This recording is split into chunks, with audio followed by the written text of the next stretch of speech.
everyone, and welcome back to Final Fantasy XVI. This is episode 35. Last time was just something else, is the best way to describe this event. Inside's hundreds of leagues away. That'd mean the Look at this in the sky. Massive. Origin has risen from underneath the twins. We faced off against Ultima in stone here, but it was in an interdimensional rift outside of time and space, and I guess we're still playing into some form of Ultima's plans, as while we didn't give ourselves over willingly, because we're so full of will, he's decided to go and sit up in his little crystal fortress up there. And we had some really incredible and amazing scenes, and the brotherly bond aspect of this game that has been there since the very beginning is just paying off so nicely. And we're going to continue now. We'll speak with Otto, and we'll see how this beloved story can continue. Hello, Otto. Still alive, I see. Something tells me that eyesore on the horizon is your doing. How'd you manage that? It's a long story. One that I'd rather only tell once. Right. All hands on deck, then. All hands on deck indeed, son. We're all here. Everyone's here. Look at that. Look at that whole party. Is this everyone?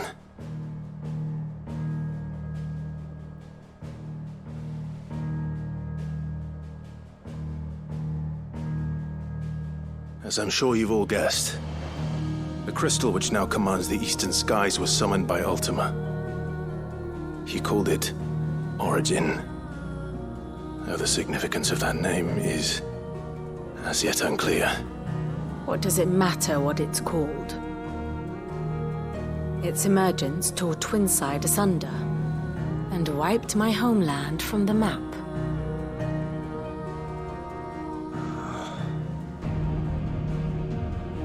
Mention of the Dominion spires can be found in the oldest of Valisthian records. But to the best of my knowledge, none provide any hint as to their true nature. That they would prove the horns of some slumbering demon. Well, the Dominion's demise was at least quick. Elsewhere, the Republican army cannot hope to contain the chaos engulfing Randalar. Canberra is in flames, and the Empire. Our allies are crying out for answers. I've sent the Cursebreakers to give them what assurances we can, but right now that amounts to fuck all. They wouldn't be able to stop what the skies have started in any case. People here and across the realm grow sicker with every passing day.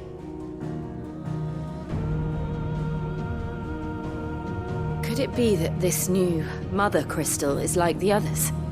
That it draws upon the land's ether? It certainly looked that way from stone here. If that were true, it would explain the hastening spread of the blight since the crystal's appearance. Would it not? And as the land's ether slowly rises to the surface, it pools, corrupting all who cannot channel its energies. Archaea above, ether floods below, and in the middle, here we languish, hopelessly entrapped.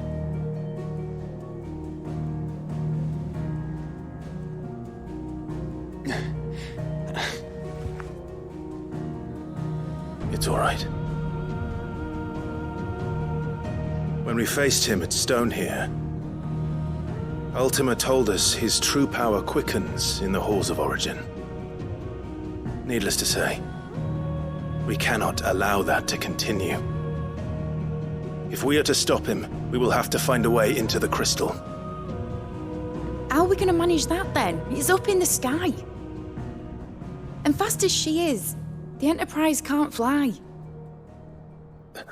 Make it so. Make it so, Mid. It's a lot to take in, and I reckon we'd all benefit from some time to clear our heads. The answer will come to us. Don't you worry. Ain't that right, Clive? Right. That's right. Well, go on then. Bugger off. Look at this group. I love it. Same goes for you, Clive. You won't solve anything like this. Trust me. Go and get some fresh air, eh?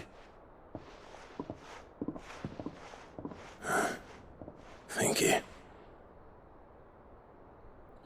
Such a great group in there, and I think what's really nice about this, let's break some things down here. Joshua seemed upset. Let's break some things down here one by one. I really love the neat touch mentioning with name's Viv, right? Oh my god, I don't check in with her enough, do I? State of the Realm. What's her name? It's not Viv. I'm mixing it up because I'm playing another game at the moment and I'm blending their names together. What is her name? And I'm annoyed that I'm forgetting it. It is Vivian. Oh god, that's even worse. There's two Vivians across both games I'm playing at the moment, so I confused myself. I was like, wait, nope, that works. Okay, Vivian, I was correct. Making that comment about, you know, Twinside being absolutely decimated by the rise of Origin, but I really liked the reaction from Dion, because Dion still is obviously filled with a lot of that guilt and remorse for the fact that he lost control and like started destroying the place, because there would be a point of tension there, maybe a regrettable, a begrudging, forgiveness, or maybe just not addressing it between them, because Vivian's like, yeah, this dude turned into a giant dragon and started killing the people in my homeland. So I liked that Dion acknowledged that. That was really nice. And I think what's really great about this scene is seeing all of these characters in this little condensed space together. It's just amazing to see only still just a small portion of all of the people we've met in this game, all of the bonds that we've formed with these characters, and their stories and their backstories have been so fleshed out. These characters are so fully realized that there isn't a single person in that room that I feel like we don't have any information on this person. I don't know who they are. I don't feel that they contribute. Everyone in that room does. Like Uncle Byron pulls his own weight, man. He does so much. Gav is there's so much that we wouldn't have been able to do without Gav, and Vivian provides such a good amount of intel to the group. Taya, Jill, Mid, Yote, all serving such incredible purposes to the story and the characters that they connect with as well. I really love it. Just seeing them all in that room together, and then at the core center of it all, you've got Joshua and Clive together, these two brothers fated to become one in Ultima's plans. It's so beautiful to witness. Just seeing all the work that we've done, and like where we have, where we've been over the course of this story to bring all these people together. Believe me, Clive, I would fly with you to Origin, nay, to the end of the world. If I could. Alas, my fear of heights prevents me. I got a fear of heights. Mid, all you have to do with the Enterprise, just turn those engines fucking 90 degrees. Oh, and now we go up. Whenever I feel like Mid's like sort of dialogue about the Enterprise is really funny, because a lot of Final Fantasy fans like, where's the airship? And the Enterprise is just built to be a beautiful airship, and it just isn't. Unless you've taught our chocobos how to fly, I won't be scouting this one for you, Clive. You're on your own, but not alone. I'm wondering if it's going to be a situation where we just fly there on Phoenix's wings, but maybe we'll figure something out.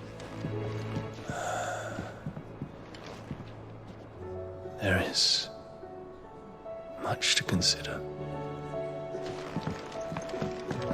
If there's anything special you fancy supping on before you go, I'd be glad to make it for you, as long as it's brown. As long as it's brown. Alright. Alright. You look like you could do with a drink.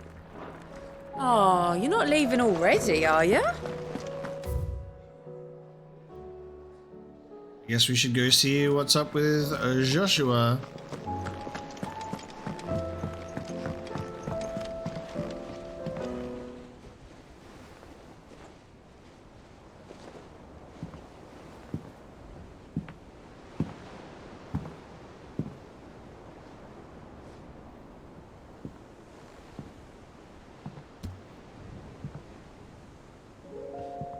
Ultima may have created us, but he doesn't make us who we are.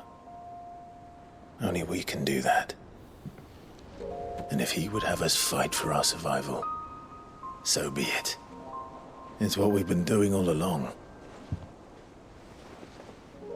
Much like Ultima himself, it would seem. His new world being naught but a means to survive. And so, we must contend to decide which of us shall inherit the land. Should Ultima prevail, it will mean death for us all. Of that, we can be certain. But even should he fail, what world awaits us? A withered, godless place, where our newfound freedom will most like prove a chain in itself. Well, that may be. But a chain can always be broken. As long as one has the will to break it. It won't be easy. It may take generations. Centuries of suffering. And that is if everyone plays their part. But it will happen. And when it does, it will be on our terms. That is the world that awaits us. Indeed. And what better world could one wish for?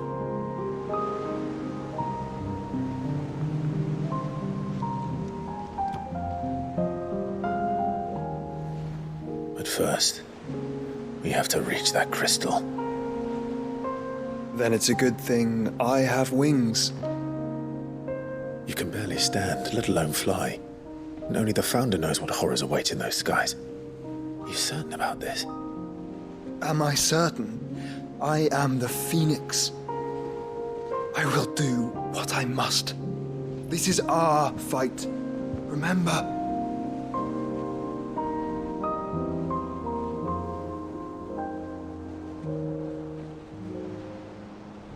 All right. I yield.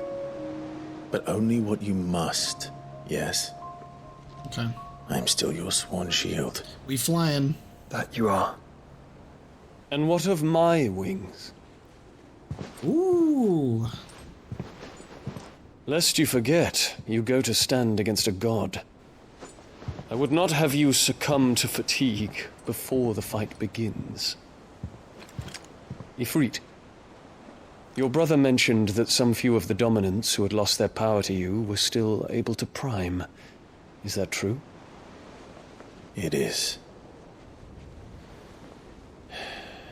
But their icons no longer submitted to their will. Then mine will have to be stronger. That you both might save your strength for the battle to come.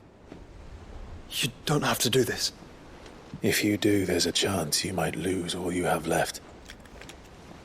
And what have I but regret? My life ended in the Dominion. I fear death no more. Besides, I would have words with Ultima. He has much to answer for.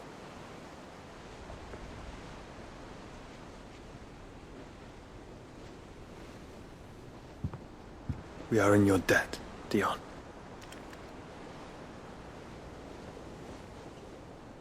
We can speak of debts when this is over. All right, awesome. I needed that little bit of clarification, I think.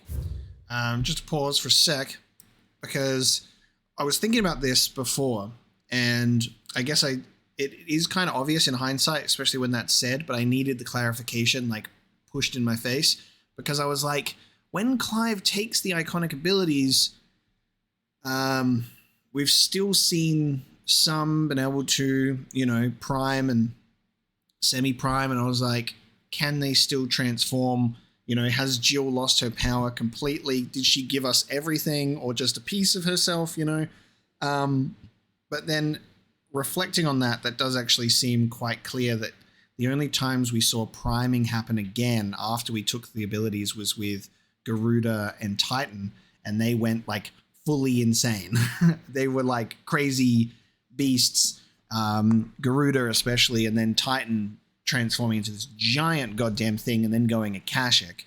So that actually makes sense, because Dion has not been Bahamut since we took the powers. Jill hasn't been Shiva. Barnabas is dead. So that removes him from the board. So that is quite interesting. We get their abilities. We can't obviously become those creatures. We only become Efreet. But we can channel their power. And then if they were to try and prime the original dominants, they'd maybe lose themselves in the process. And I guess the only two that we have to go off is Garuda and Titan. Benedicta and Hugo were just overcome with grief and rage and all of these emotions that like push them over the edge. But I wonder if a situation where they prime out of sort of a sound mind and determination with that strong will, like Dion, he might actually be able to control it. I guess we'll find out. Very cool, though. It is interesting in that sense that we do possess Phoenix's abilities. But I guess that might be due to like the brotherly bond that we have, and obviously he's still able to prime and be the Phoenix because it seems like it's a different case.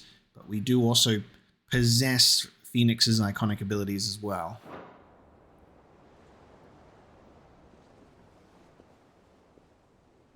He speaks like a man who knows he's not coming back. And has come to terms with that. That doesn't mean that we have to, does it, Clive? All right. Time to talk to Jill. I only hope she understands. So they're able to use their powers, like Dion and Jill. Like we've seen Jill use some icy stuff when we were, in Waloed, but she just can't go full Shiva, I suppose. So she won't be coming with us. So we don't have an airship, but we've got the wings of the Phoenix, and then because Joshua needs to save his strength, we've got the wings of Bahamut, apparently. If that works out. Take as much time as you need, brother. Something tells me Ultima will wait. He's a patient boy. He's been waiting this whole time. Say your farewells, and let us be gone.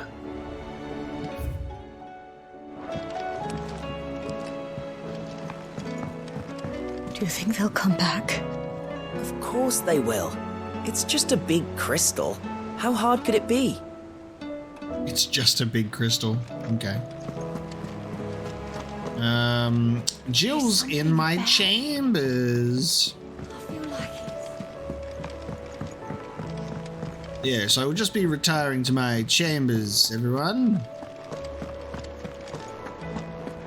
Just to hang out with my wife.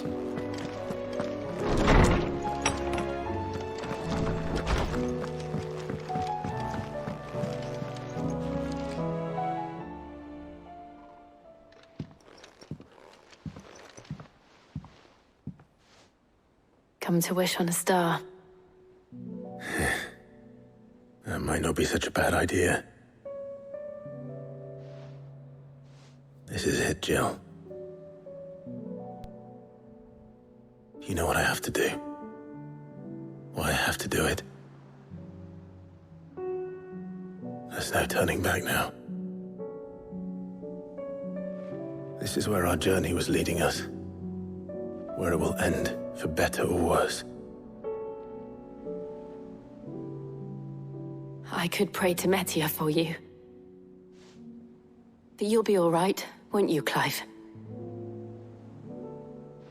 You always are. I did promise we'd watch the moon together. I'll be waiting.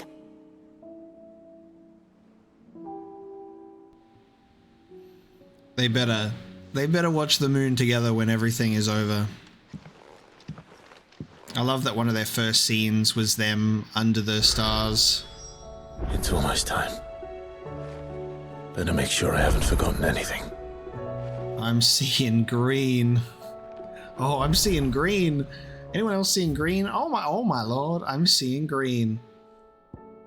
It's a good thing I'm not colorblind. Hello. Side quests have everything in order before the final battle takes place. Ultima can wait. Interesting. I love the scenes between Clive and Jill that have taken place since childhood, like them lying under the moon so many different times. Like, I love that aspect of these two characters.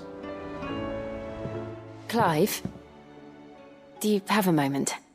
Of course. Always. I wanted to give you something. She's proposing. Is this? I stitched it from the cloth you gave Hortense. The piece she said you liked best. I told her I used to enjoy needlework, but I didn't think she'd remember. It's beautiful, Jill. You didn't have to. When I was very little, I recall my mother telling me that young ladies of the court would give knights ribbons from their hair before they went off to war. I still wear mine, so I made you this instead. Red is the color of passion, the fire in your heart. Fierce and bright, it binds you and your brother, you and your friends, you and me. Our bond. May it never be broken. And may it ever bring you back to me. I will always, always be here. Thank you, Jill. Kiss. Velvet handkerchief. I'm pretty sure isn't that the material that we did in that quest where it was like, oh, I can make something for Jill, and then she made something for us? She gave me a handkerchief to sneeze into. Oh, there's quests out in the wild too.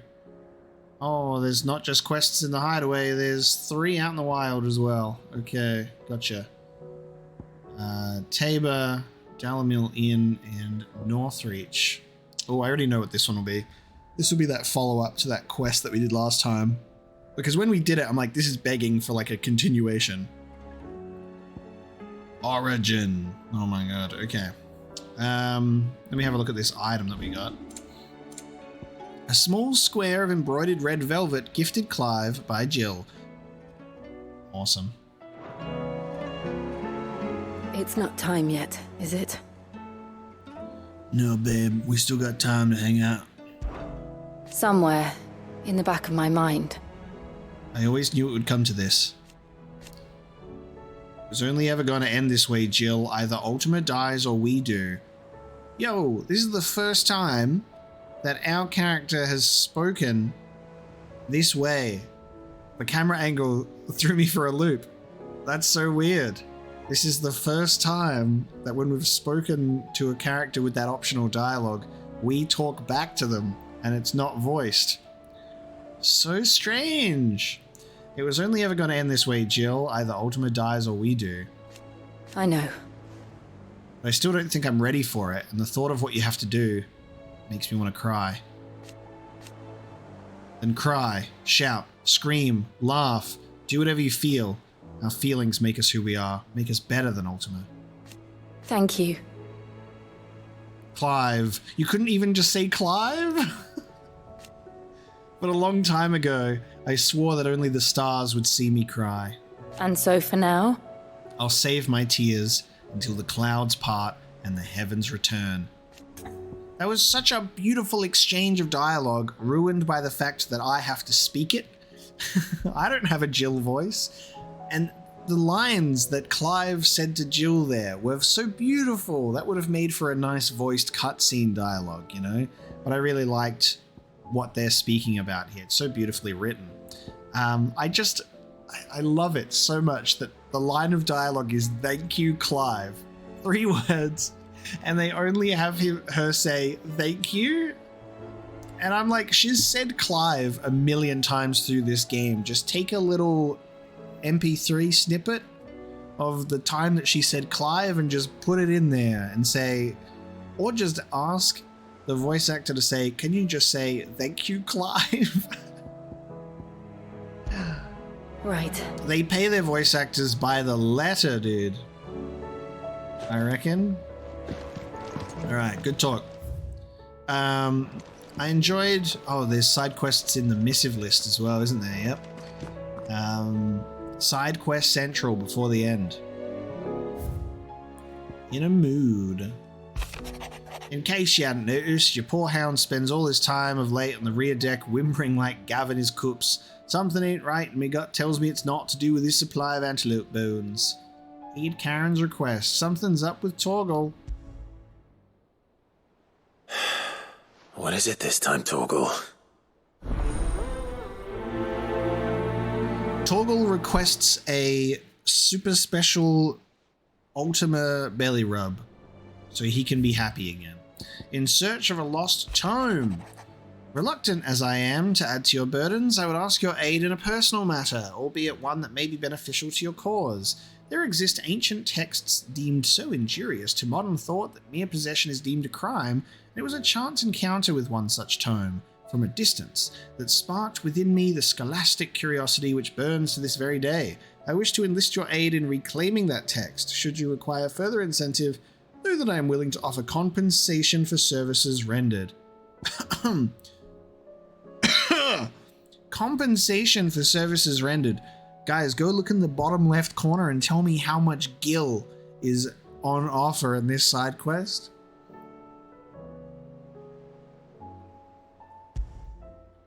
What's she going to compensate me with? Something tells me this is no mere adventure story. Alright, 2 side quests in the missive.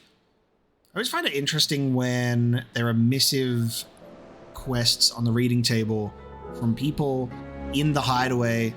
It's just like you can just have the side quest be directly from them. They have to go to the effort to write you a personal request. Go to Eastpool, you bastard. Honestly, he's just so lazy. I'm genuinely surprised out of all of these side quests that Blackthorn does not have Blacksmith Blues. None of these have plus signs. I'm also surprised that there's no new hunts that have been added to the board with all of these updates on my screen right now. You alright? You alright? About that. If there's anything I can do to help you kill this Ultima bloke, you just say the word, eh? Good promise to take Sid's name off my hands. Oi! Don't even joke about that. Anyway, I thought you said you hadn't finished with it yet. I did, didn't I? Now, if you wanted to give me an even grander title, something to rival your Sid the Outlaw, that'd be a different story. Let's see. Gav the Magnificent, Gav the Almighty, Gav the Lionheart, Gav the Male Wife, something along those lines. I'll leave that to you to decide. I'm sure you're more than capable of choosing the perfect moniker for Sid's right-hand man. His mouth is moving and it's so cursed. Look at him talk. It's so weird. Oh my god, he'd just be saying stuff. What's he saying? He's reciting the script to the B movie. He just won't stop talking. Right-hand man, eh? I'll take it. You off then? Gav the wingman with no wings.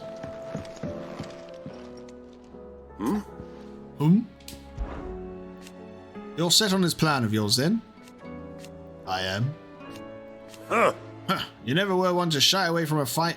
Ha ha ha ha ha. I love that line of dialogue. That's my favorite in the game. Ha ha ha ha ha. Some might say it runs in the family. Ha! Your father would be proud. Thank you, Uncle. Oh, he spoke.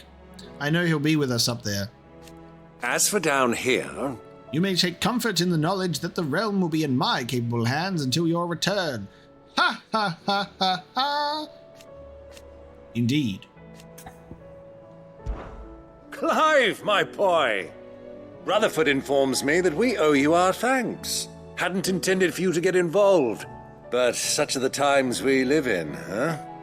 I would have done the same for anyone else. You're far too modest, Clive. You'd make a terrible nobleman. But tell me, is the realm truly in as dire a state as Rutherford suggests? From what little I saw, you were right to be worried. I suppose I should have expected the worst. But I was rather hoping the great and good of the realm might have things a little more under control. Alas, it seems that firm leadership is in short supply these days, and without it, the people are bound to lose their way. We must move quickly. But where do we start? True, the challenges that face us are many. But in my estimation, there are two key areas to be addressed before any other. The realm's armies and her larders. As you've seen firsthand, it's every man and woman for themselves out there. Certain cities have banded together to try and maintain some semblance of order, yes, but such cases are few and far between. And yet, the only remedy for the chaos that faces us is unity. A unity that transcends even the borders laid down by our ancestors. In short, if Storm does not stand together, she will fall apart. But how would one even begin to unite the realm? The armies, my boy. As I told you already, we begin by restoring order among the ranks of those sworn to maintain it. Sadly, I doubt I could convince even the lowliest gaggle of privates to dig a latrine together. But I do know someone the High Commanders have been known to listen to on occasion. Field Marshal Eugen Havel. I thought he was retired. He was, until an Akashic army tore through Randalar and killed most of the rank and file. There is no man alive more capable. Literally. He's coming back. And as luck would have it, I've already spoken with him on the matter. Of course you have. And he's agreed to help. On one condition. That he first speaks with you personally. Havel has always been a man of frustratingly rigid principle, and he has certain qualms about clasping arms with, well, with an outlaw. I extolled your many virtues as best I could, of course, but the old goat was adamant that he be allowed to appraise you in person. You don't mind, do you, my boy? Nice. He coming back into the story again, this Havel chap. Okay, let's meet with the Field Marshal. Of course not. As long as chaos reigns, we will never build a better world. I'll do whatever it takes. And if the Field Marshal wishes to speak with me in person, then so be it. That's the spirit. I'll leave for Randalar at once. Would you send a Stolas? Of course. Rutherford is already in the Dalmekian capital. I'll have him tell Havel to expect you forthwith. Excellent. Thank you, Uncle. No, thank you, Clive. Thank you, Clive. All right. We gotta get those reputation points somehow for those higher tier rewards, don't we?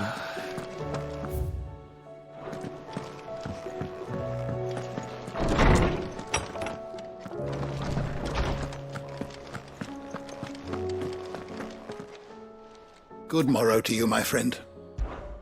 Ah, yes. You have arrived at a solution, then. Dion will carry us. Dion is going to turn himself into an airship. Indeed. A feat befitting the final act. I congratulate myself that I shall live long enough to see it, a feat in itself for a man of my years. But to be serious, it is no small thing to march against fate, Clive. You must be certain of your footing, lest the winds of destiny divert you from your course.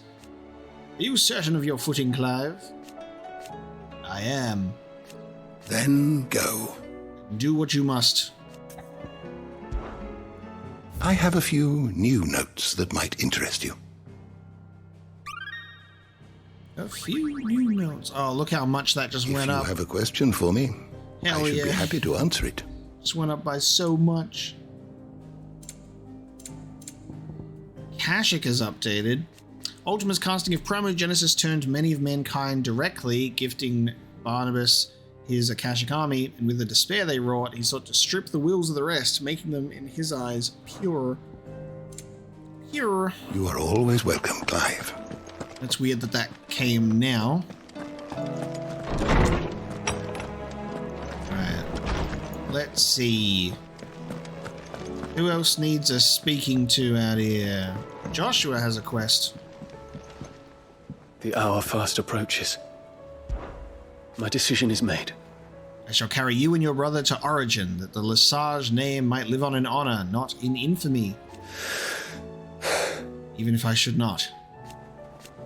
Your Highness, you're not... You said it yourself. This is a journey from which I may not return, and yet I am resolved to go. Ultima took much from me, and he means to strip us all of what little we have left. He must be stopped. Whatever the cost. He must. Thank you, Your Highness. You are as over-hasty as your brother. Save your thanks for when this is over. Alright. Make ready. You ever gonna call me Clive, by the way, bruh? Norris has a quest. Nazir has a quest. Everyone's bloody got quests for me, mate.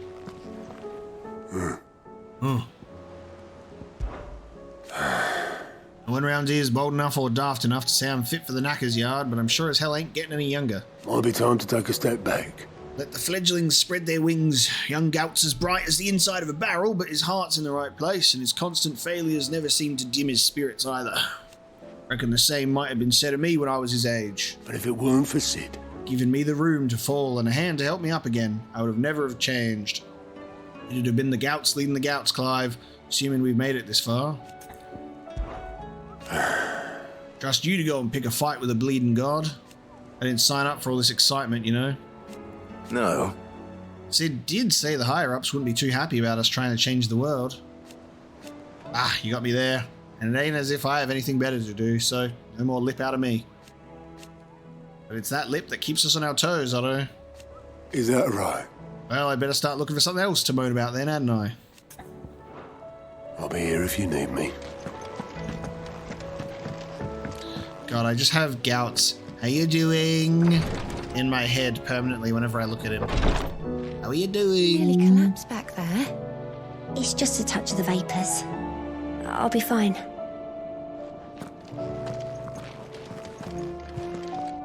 How can I help you, Clive? And no sooner have your wounds mended Then you find an excuse to go charging once more into the breach. Only because my wounds are mended. Thanks to the expert ministrations of the best healer this side of the belt. Save your honeyed tongue for Jill. Taya definitely got a spot for Clive. Definitely has a spot for Clive. But she knows that Jill is just in that spot, unfortunately. She's scowling at me. It's okay, Taya. In the real world, Taya's my type over Jill. Talking about killing a god, Clive. While I may not have Gav's nose. I know danger when I smell it, and this plan reeks to high heaven. This will be the last time, I promise. That's what I'm worried about. You fool. Don't you think I'd rather stitch you 1,000 of your cuts than never stitch one again? I do. Thank you. What I truly like is to share my knowledge of healing and herb lore with the realm. Every cure seems like a miracle to the child who knows nothing of medicine. But teach her medicine. Suddenly a world without miracles doesn't seem so frightening. Try to stay out of trouble. Tea stop the fits. I only hope they stay stopped. Oh, Edda's in here. Pregante and everything. Pregnant. Greetings, Lord Marquis. Greetings, Yote. His Grace and I. Often spoke on our travels, and a certain saying of his remains with me even now. Duty is the enemy of freedom. At first. I thought that he spoke of his own plight, that he was able to roam the land again. His duty to unearth the truth about Ultima prevented him from truly being free. But I came to understand that he spoke not of himself, but of me. It was my duty to him. That his grace judged to be inimical to my own freedom. I believed that this is why he bade me remain here, that I might at last be released from my duty to him. Few others in his position would allow the cares of a humble attendant to weigh so heavily upon them, nor take such drastic action in response. My lord. You are resolved to go then? I am. So is Joshua. I know you fear for him, but I'll do everything in my power to keep him safe. I do not doubt it. You are, as you always have been, his first shield. I was only ever his temporary protector. Now his grace has bade me protect the hideaway instead, and this is what I shall do. Thank you, Yote. May you return safely.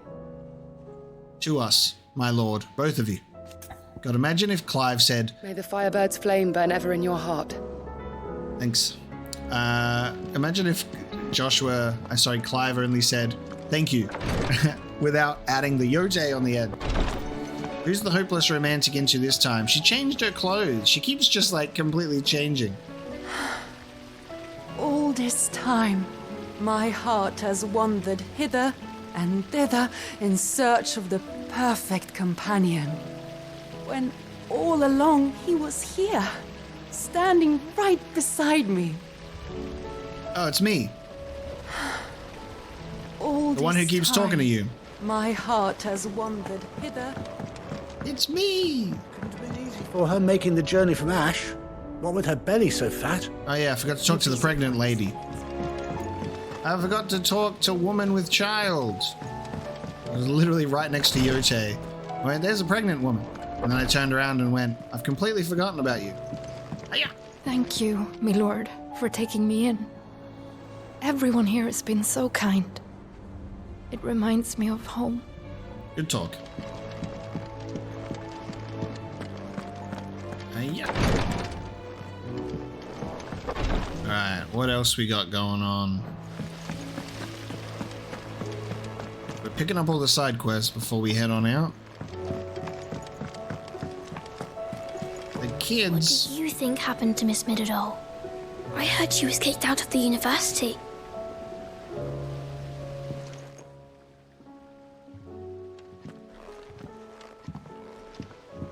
Sid, you have to help us.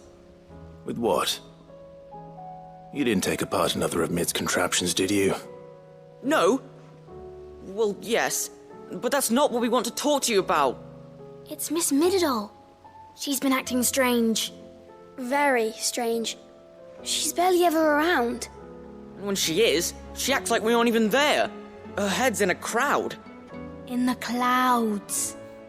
That's what I said. In the clouds. Well, she does have a lot on her mind. When did you last see her? Not long ago. Right after she got back from saving you from Stoneir. Then it's probably just about the Enterprise. It did take quite a battering on the way there and back. You didn't break it, did you, Sid? You really should be more careful around Miss Middeldole's inventions. Don't listen to her. Even if you did break the Enterprise, you could put it back together, couldn't you? But who's gonna put Miss Middledole back together? She seems really sad. I'm a little worried about Mid myself. Why don't I go and see if I can cheer her up? You do that? For us? She's in her dungeon. Don't scare him. It's not a real dungeon. Thanks for the warning.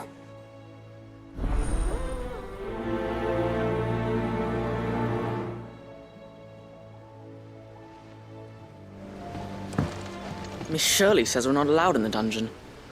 But Miss Middledole doesn't mind. Miss Middledole does mind. When you return, would you mind teaching the children another lesson? They did so enjoy your last.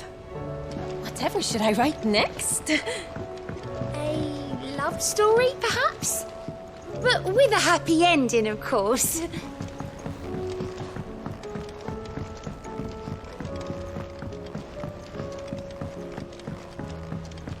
May as well speak to Mid as we're right here as well. That crystal certainly don't bode well.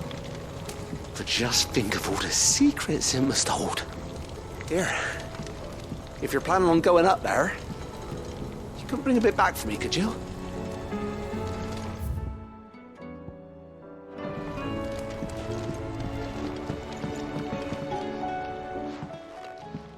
Mid, if you have a...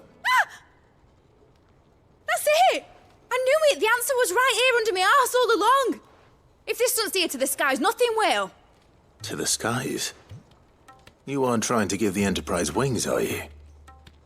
What else would I be doing? The children seem to think you're avoiding them. They're worried about you. Is this really so important that you need to shut yourself away from everyone? The Enterprise is already the fastest ship in the realm, and that's with the sea beneath her. But what if she weren't bound to the waves? What if she weren't bound to anything at all? It's not fair. The gods get the skies all to themselves, so I'm gonna do something about it. The Fallen had their chance, but they relied too much on magic. And see where that got them? But not me. I've discovered how to do it without. Well, almost. First, I need to make a prototype. And is that a one-woman job? Are you volunteering? I'll have you know the Enterprise is my baby. But if a godfather's offering to lend a hand, I'd be happy to take it. First, I'll need oil, and not just some old drippings from Miss Molly's spits in the Tub and Crown. Refined stuff, like they make in Ordil. Then I'll need some bone, or shell. Light, strong, preferably no longer attached to the beast it belongs to. If it's beast bones you're after, I'm sure the curse breakers will know where you might find some. No, they'll know where you might find some. You're the one who offered to help, remember? Cool. I should speak with one of the curse breakers before I set off for Old Hill. See if I can't find this bone while I'm there as well. Trying to create an airship, whether it's successful or not, I think what's cool is like the plans and ideas for it are in motion here. They make an oil down at the docks in Ordil that's as slippery as the sea nasties they render it from. With that and the bone I told you about, I shall be able to finish the prototype.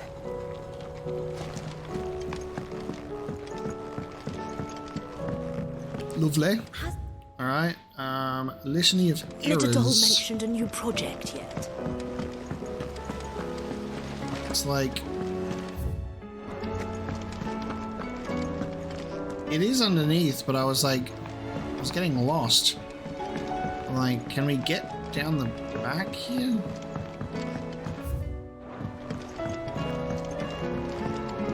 It's there. It's not there, it's there. What the fuck? Litany of Errors. I'm like right on top of it.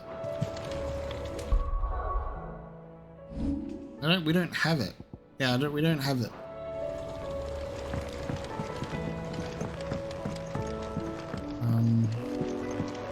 Oh, hang on. I found it? It's up there. What's this? Oh, God. I don't think I've ever been up here really, at all. Have I even gone up here before? I think maybe I've been up here once. Okay, I forgot this place even existed. I was like, where is this? I will not let them be forgotten. Herman. Sid, may I have a moment? Of course.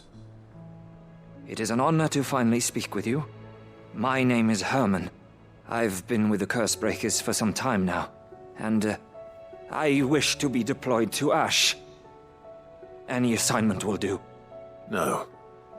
The lands across the Narrow are too dangerous. I will not send good men and women to risk their lives needlessly. Why would you want to go back? I need to retrieve something. Something important. I was raised in an orphanage. The Badbach Conservatory. Or rather, I was held captive there. It was not a place of nurture. It existed solely to turn bearer children into mindless weapons.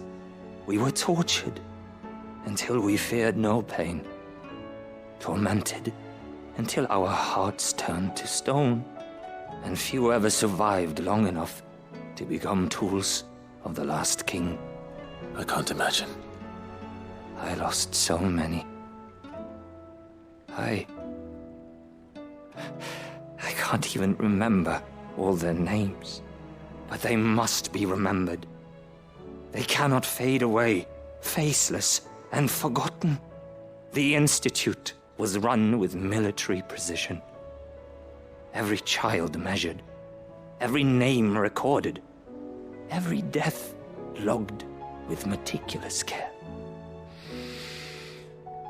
Cid, allow me to travel to Ash and recover the registry so that my brothers and sisters might live on. You were a good friend, Herman. But the fact remains that Ash is simply too dangerous. Cid, please. Even should it cost me my life. Too dangerous for you, Herman. But not for me. I'll go to Bad Bach and find the registry. You will? I won't let you risk your life. I don't know how to thank you. You can start by telling me where I'll find this orphanage. Vie de Grace. Hidden in a forest, overlooking the plains. All right. I'll see what I can find there. May the mothers guide you. Nice. Alright. Let us travel to gather a registry. The Bad Bach. The plains of Vie de Grace have haunted my dreams since I escaped from the orphanage. I can't say I was looking forward to returning. That's that one place where I looked at it on the map when we were heading towards the crystal, and I was like, I feel like the game is going to make us go there at some point. And then we proceeded with the main story, and I forgot about it. And then I'm like, oh yeah, there you go. There's that spot. I was like, we'll probably have the game tell us. You know. Tell us that there's something to do there. Let's go this way and we'll speak to Torgal. I just love the fact that Torgal's just out here on his own, just fucking staring. He's just yearning for something. Buddy, what's got you down in the dumps?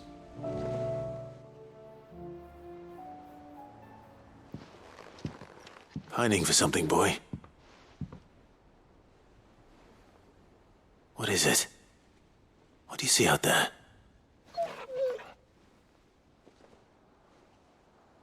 I never did ask where you got that anklet of yours. From Cid, that's why. On the day he brought him home.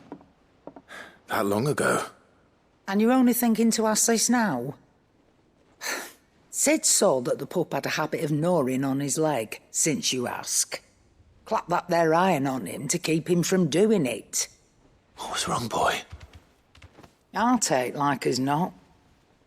Must have been hard on the poor whelp losing his loving masters at such a young age. Doubly hard in being a frost wolf, torn away from his icons and all. Cid would always tell him, you want that iron gone, you find what it is you're looking for. I reckon what he were looking for was you. I'm sorry, Torgal. Sorry for making you wait so long. Let's get that thing off you.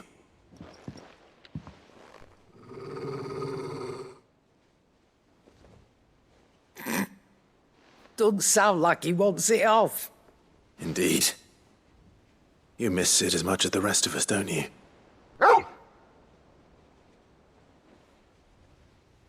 You want me to go with you somewhere?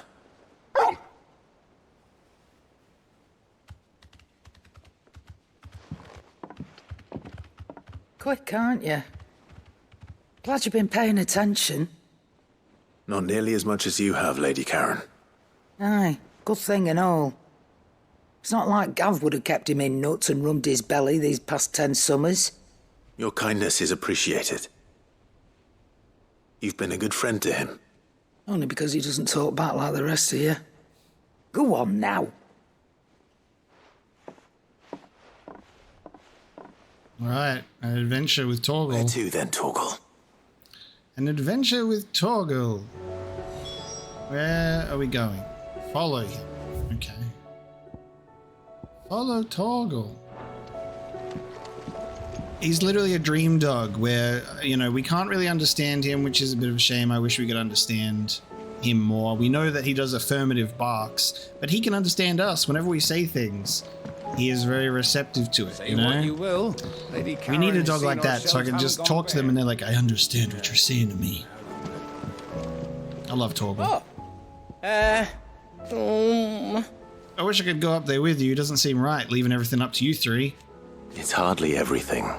There's plenty that still needs to be done down here. Like seeing to our stores and keeping Karen safe. Only you can do that, Goots. And I will. I promise. I won't let Nan come to no harm, no matter what. You can count on me. Just like we're all counting on you to come back safe and sound. You take care now. I did it, Sid. I made friends with all the animals in the hideaway. But you know what I'd really like? My own goblin. Or maybe a morble, or a bomb. But only if it was a big one. That or a bander curl, but not a cactuar. They're too prickly. How dare you name drop Cactuar and I haven't even seen one in this game yet? That just feels rude at this point. You can't name drop Cactuar when it hasn't even shown up. Where are they at? All right, Torgal. Where are you taking me? I'm going to need a little bit more than that, boy. Do you have a better hint for me? Unless you've already given me one. Back on the rear deck, you were looking west, toward Rosaria.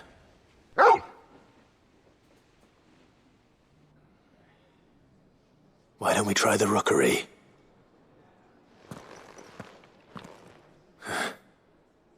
I haven't been to the island in almost 20 years. To Port Isolde, then. Fingers crossed the old mooring is still there. Okay. That's an adventure. We're going back home. But before we do that, there's multiple people that require speaking to out here. Ah, Clive. Ah, Clive. This is it then, brother. Our last dance with Ultima awaits. Only the Founder knows what awaits us up there. Indeed. But whatever we find, we shall overcome it. It would not do to disappoint our friends. They all believe in you, Clive. They would follow you to the ends of the earth if they could. You're wrong. Friends don't follow me. They spur me on. I couldn't have made it this far without them. Not without you, Josh. Nor without you, Joshua. You gave me your blessing and made me your shield. Without you, I don't know how I would have even survived. Even when we were apart, you were always with me, and I trust you'll be with me now until the end. Of course. Whenever that may be. Joshua, what's wrong? And don't say nothing. It's not nothing. I've received word from Cyril. The Undying have found Father's will, or something akin to it. His will? How and where? In the crypt beneath Rosalith Castle. After Kupka was kind enough to drive out the Imperials, the Undying took the opportunity to recover what relics of the duchy yet remained. Right. And in the process of doing so, they found a letter from Father. I'm surprised anything survived down there. Cyril asked that I join him in Tabor at my convenience. I have been meaning to go, but would you join me? Go with Joshua to Tabor, okay.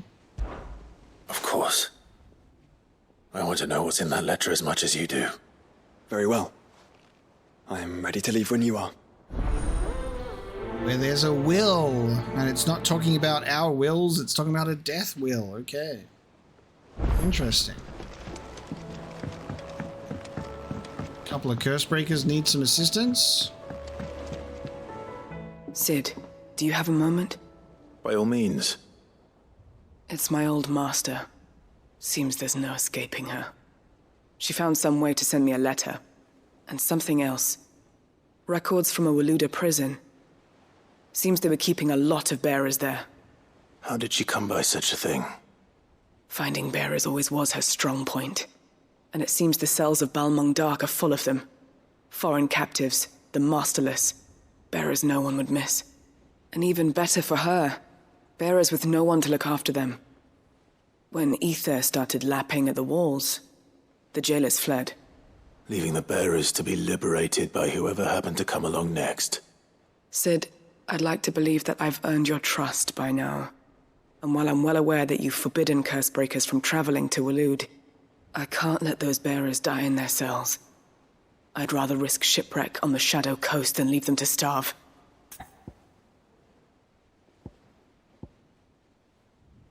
Balmung Dark. We'll be needing the Enterprise if we're going to navigate the Narrow. Does that mean... I'm making an exception, but we travel together. And we stay no longer than we have to. Ash is an inhospitable place at the best of times. We save as many as we can, and we leave. Thank you, Sid. There was a name in the prison register. A name from my past. Chadwick. Another of my former master's protégés. A gifted soldier, and the closest thing I had to family. The thought of him held captive in that place. He must be very important to you. He was. Is. Then we find him. The entrance to the prison lies in the shadow of Ravenwit Walls, just beyond the portcullis. We should head there as quickly as we can. I only pray there are still bearers alive to save. As do I, Doris. Nobody's tool. Okay.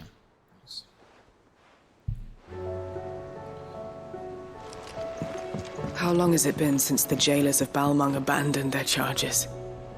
Without food or water, they won't last long. Right, Nazaire wants help. Sid, I was wondering if you could help me. It depends what with. A bearer, but recently freed from his bonds, is keen to join the Cursebreakers. As you know, the work we do is not easy, which is why we test every volunteer's suitability. I was hoping you could oversee this one's evaluation. I don't mind, but why this one? Because he wants to be a scout. Our ranks are filled with men and women capable of breaking chains and putting slavers to the sword. But scouting, we're few with the nose for that, which is why we still rely so heavily on Gav. And since he accompanies you on so many of your missions, I thought you might be better placed to recognize the traits in him that we should look for in those who'd fill his boots. Sounds reasonable. So you're happy to oversee the boys' test, then? Oversee the boys' test, then? One can never have too many scouts. Truer words, Sid. I'll let the initiate know that you'll be attending his trial, and that he is to proceed directly to Northreach in readiness. No time like the present, eh? No time like the present. I'll await you there. Man just starts sprinting immediately. Bye! Northreach. I don't suppose they could have chosen somewhere closer. Okay.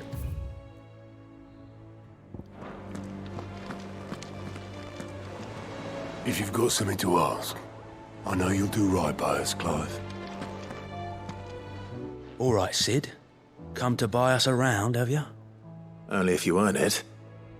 Mid needs a piece of light but durable bone for her next project. You've encountered your share of beasts on your travels across the realm. Any ideas? Most bones are the same. Whack 'em hard enough and they'll break. If it's durability you're looking for, shell will serve you better. You know what an adamantus is? I do. And I know to give them a wide berth. Will any old adamantus do? Well, with shells, the older the harder. There's a rumour of an ancient adamantus down in Karava, near Old Bidza, or what's left of the village anyway. But don't expect to make quick work of the bastard. There's a reason it's lived as long as it has. I'll keep that in mind. Thank you. Okay. Oil from Old Hill. Good old oil. But this shell from an ancient adamantus is pretty cool. Alright, let's talk to Viv now. Vivian, I read your note, and I'd be happy to help you find the book you're looking for. Thank you, Clive. But tracking it down will not be easy. Are you sure? Please. You have always granted me your wisdom and insight whenever I asked. It's only right that I return the favor. Or at least attempt to. You are too kind. Alas, what I ask of you is rather more trying than delivering the odd lecture. I spoke with Harpocrates to see if he had any inkling as to where another copy might be found, but perhaps it is best that you hear the details from him. If you say so. Forgive me, Clive, for asking this of you. But this book, it set me on the path to becoming who I am today. Its importance cannot be overstated. Okay, speak with Harpocrates. We're so close to being able to leave the hideaway. A lot of back and forth with everyone before we set out onto the field. It's better to do it this way, get everything while that's all together. So if we need to do stuff out in the world, there's a bit of overlap, it's more convenient that way. Doing it one at a time.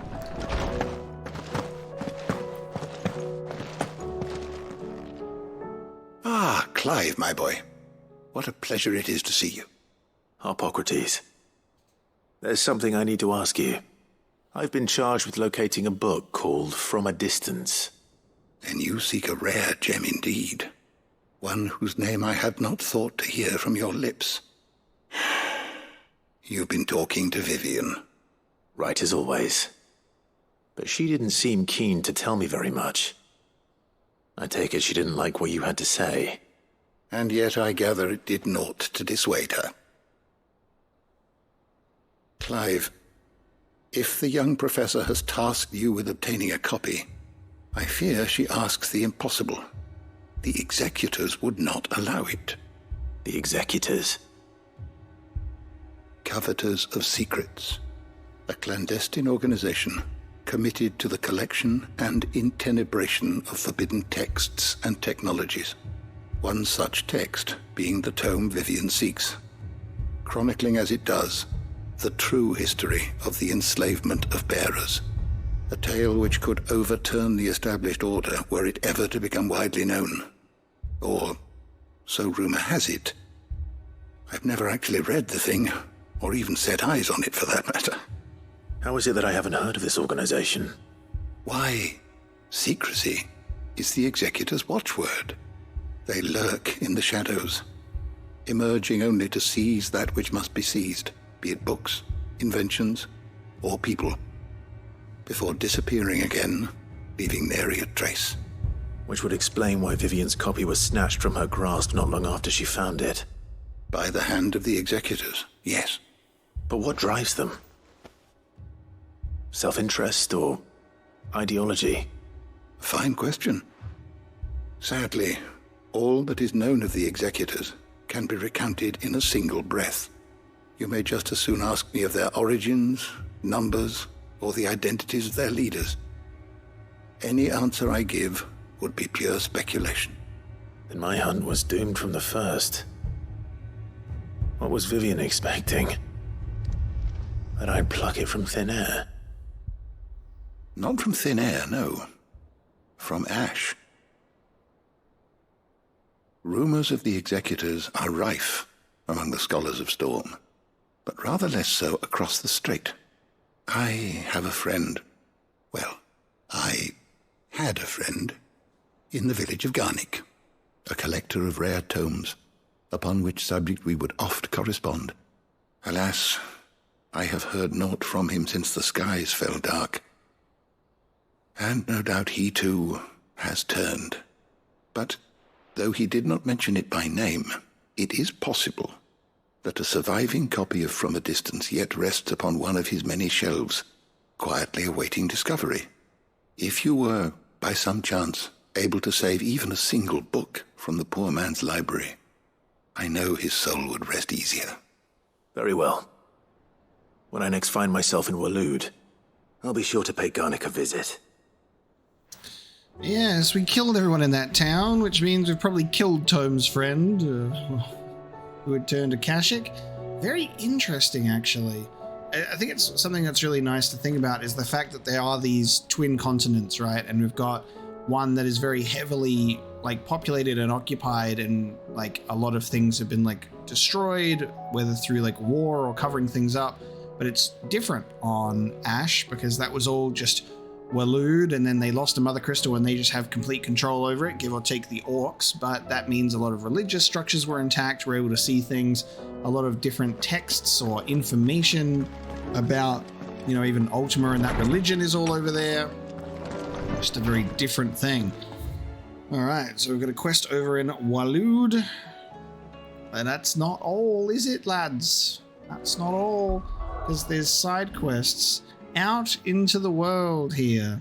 So there's one in Dalamil Inn, one in Northreach, one in Tabor.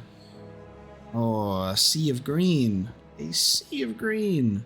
Let's go to Port Isolde with Torgal. Let's start checking out some of these side quests instead of picking up the others in the wild. We've picked up all the hideaway ones.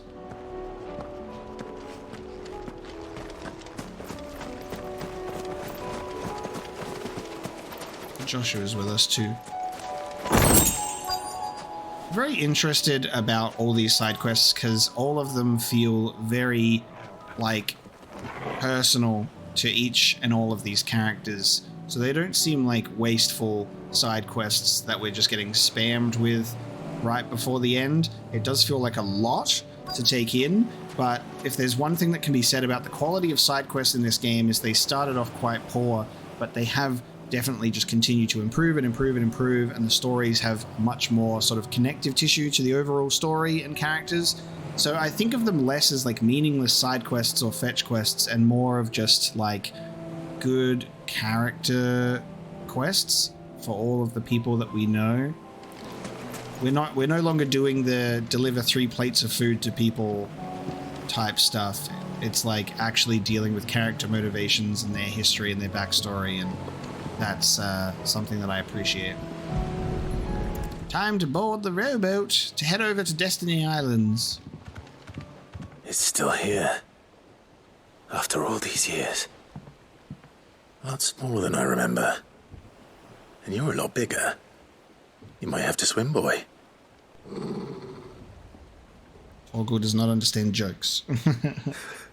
I wasn't being serious. You two go on without me. I doubt that boat will hold a third. If you're sure, we won't be long. Hop in, boy.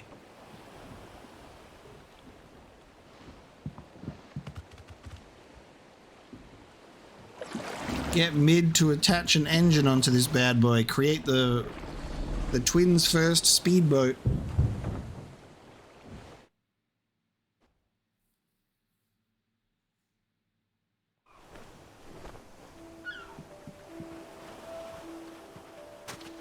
Okay, where are we? This place hasn't changed at all. The rookery's right through those trees. Come on. Mist. In the Imperial Province of Rosaria. Ooh, okay. We're over here.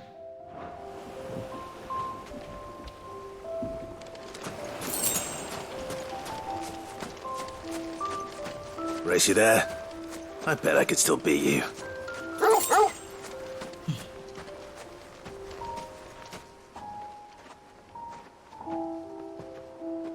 Is this like childhood treehouse?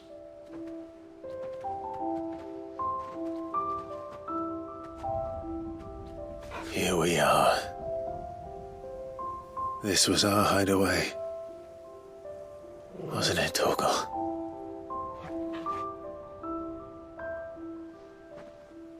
Cute. They had a treehouse.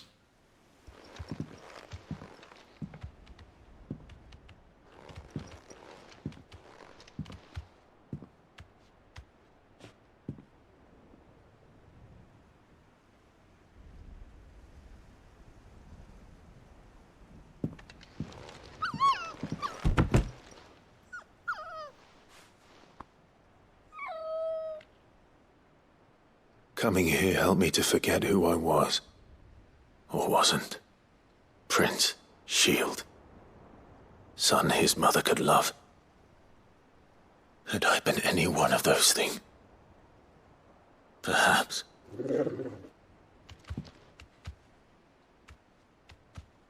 What is it, boy?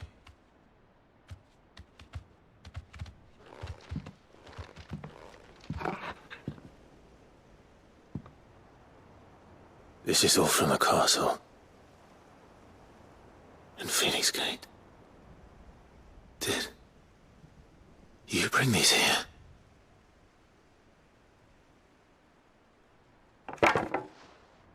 My sparring sword.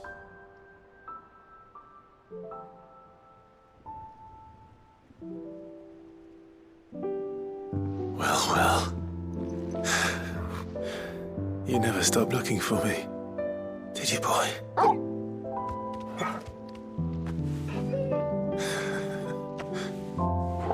Thank you, Torgal, for never giving up, for never forgetting.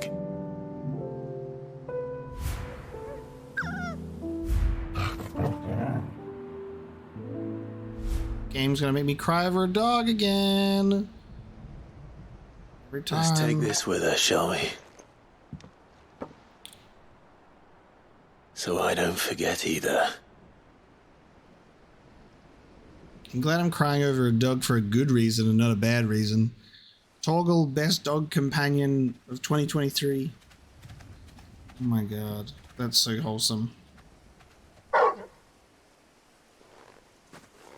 So when he survived the night... That's not the way back to the boat, Torgal. All right. I'm coming. When he survived the night, he came back here to wait for Joshua and collected things. Oh, man.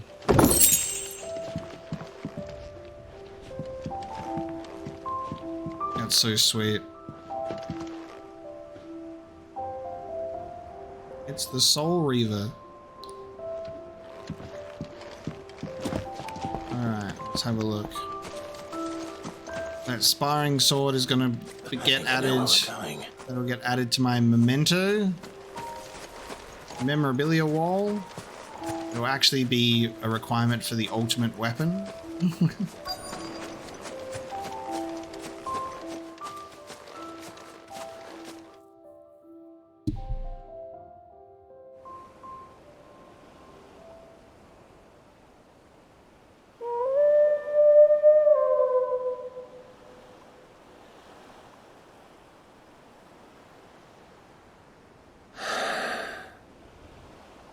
People always talk about the importance of putting the past behind you. But without it, we wouldn't be who we are today. And we certainly couldn't steer our way to a better tomorrow. Come on, Torgal. Let's go home. Torgal just wanted to hang out and do a little reminisce for a little while. That was wholesome. And now all of those empty spots on the memorabilia wall make a lot of sense to us, don't they? We're like, there's so many to get. And then the game went, here's all those side quests that you're after.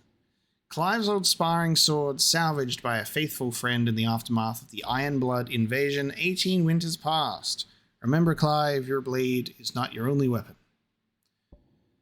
Caval's Fang increases Torgal's attack potency.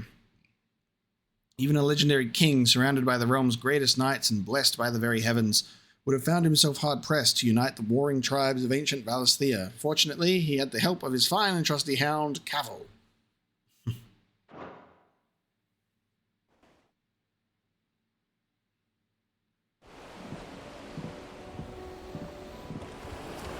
Favorite chat. Sorry for the wait. We're ready. Okay. That one's done. I like how they're not, not like excessively long or anything. Let's get some oil, and then we need to defeat a desert Tor in Carava, the ancient Adamantus. Alright, I'm sure the dead citizens of Old Hill won't mind if we loot their oil. Oil? Shipwright's tallow? It's well. After what happened here, it's a miracle there was any left at all. Here's some more.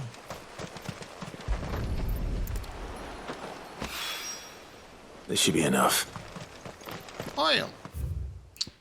Alright. Next. May as well go get that desert tour then. I have spotted a Adamantus.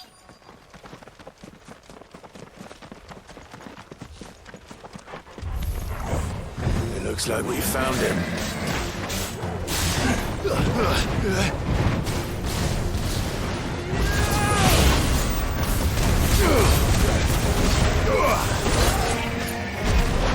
Oh, come on. Come on. Come on. Now, Torgo!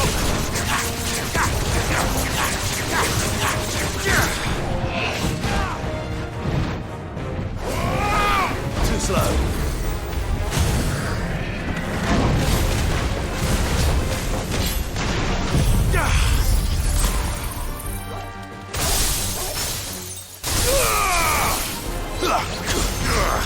Oh, it doesn't go through him. Oh, he cancels out my Sunset Sukin attacks. Terrible. Because I can only attack his head, so I just have to rely on this. At least Flash of Steel works. Too slow. Nice.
Gotcha. I do like how good Diamond Dust is for the stagger bar, but I do like using it during the actual stagger attack. It is believed that Adamantoise will grow a thin new layer to its protective shell once every 2 moons. Considering that many of the creatures live for hundreds of years, it should come as no surprise that the shells of older specimens can be several hands thick and weigh over 50 stone. I better get these materials to Mid so she can finish her prototype. Alright. I do have quests out here, but they are new quests, so we will wait. We will travel back to Mid. Mid? Tell me this is all you need. Tell me you don't need anything else, please. A thick, noisome lubricant made from the rendered fat of sea beasts, commonly used by shipwrights on the cranes and winches they employ in shipbuilding.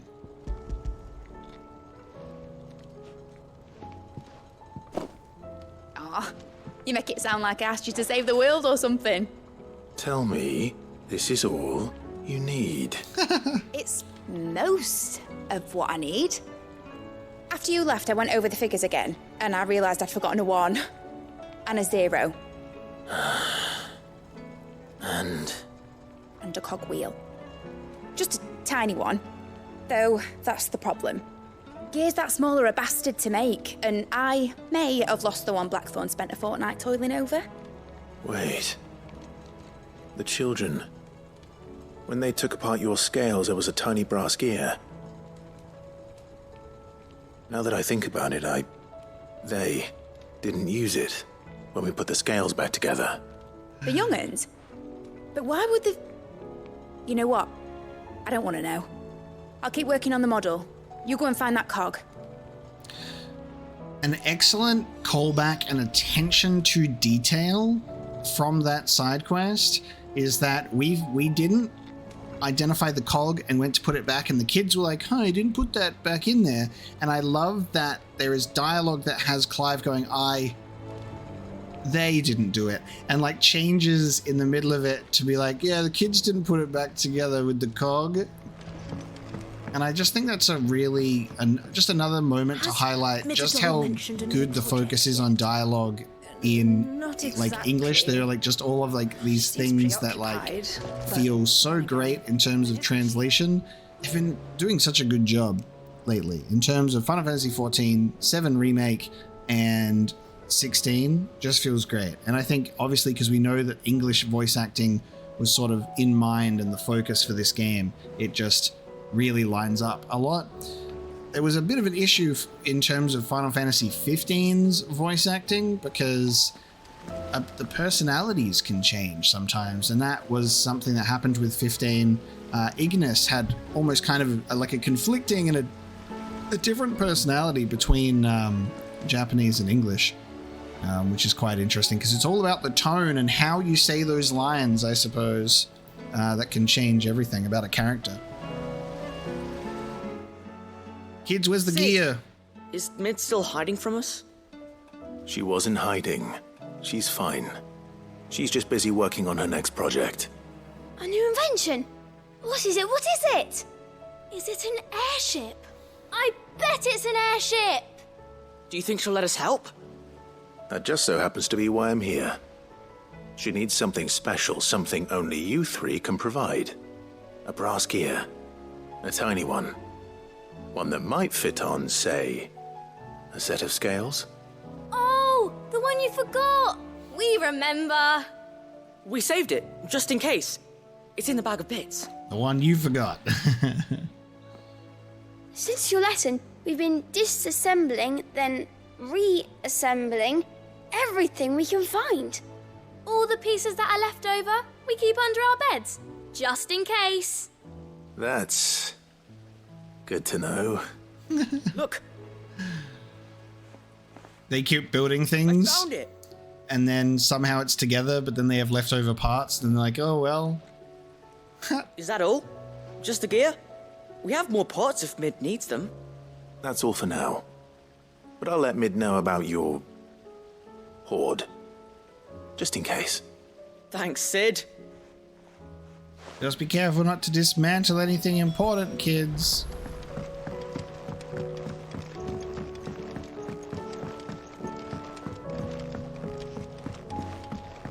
Got your wheel. Cogs, please. Well, did they have it? An overlooked component of Mid's deconstructed scales, its purpose remains a mystery to all but Mid. They did. And they kept it somewhere nice and safe. Will it work? Will it work? He's perfect! You're a genius, Clive. What exactly are you going to use it for? Only the most important job of all. The wings aren't going to move on their own, but with the right cog in the right place, well, you just wait and see.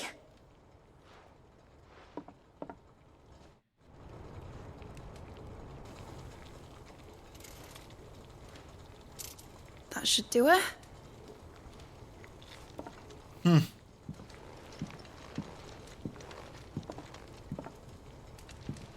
Here goes nothing.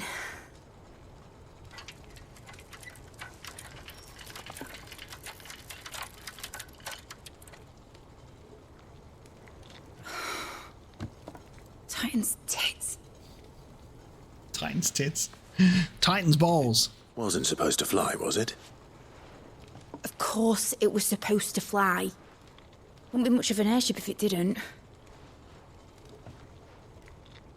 Honestly, these bloody engines are driving me mad. was so sure this would be the day she soared. The Mithril engine was made to make dreams come true. But maybe this is one dream the world's better off without. Show folk how to take flying. It won't be long till they're raining death down on each other. People will lose their homes. Children, their mums and their dads. Like I lost mine. I'm sorry. So am I, Clive. So am I. Sorry that I have to choose. Do I follow my head, or do I follow my heart?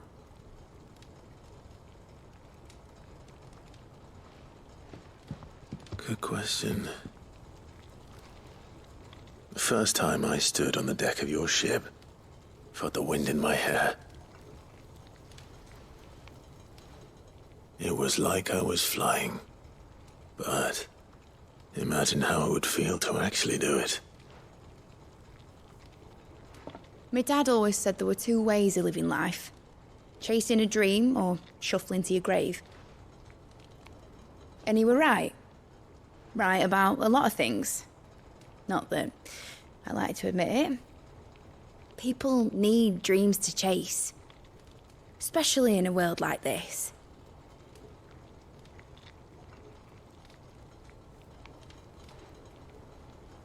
Right.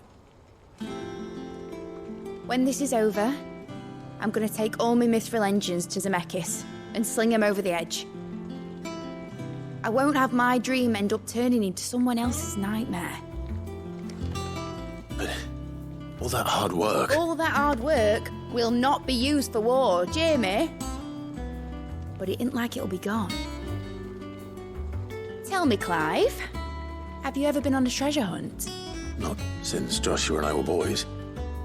Why do you ask? Because I'm gonna bury the engine schematics and leave behind a little riddle telling people where to find them. A really hard one, so that only the most dedicated dreamers will ever be able to work it out.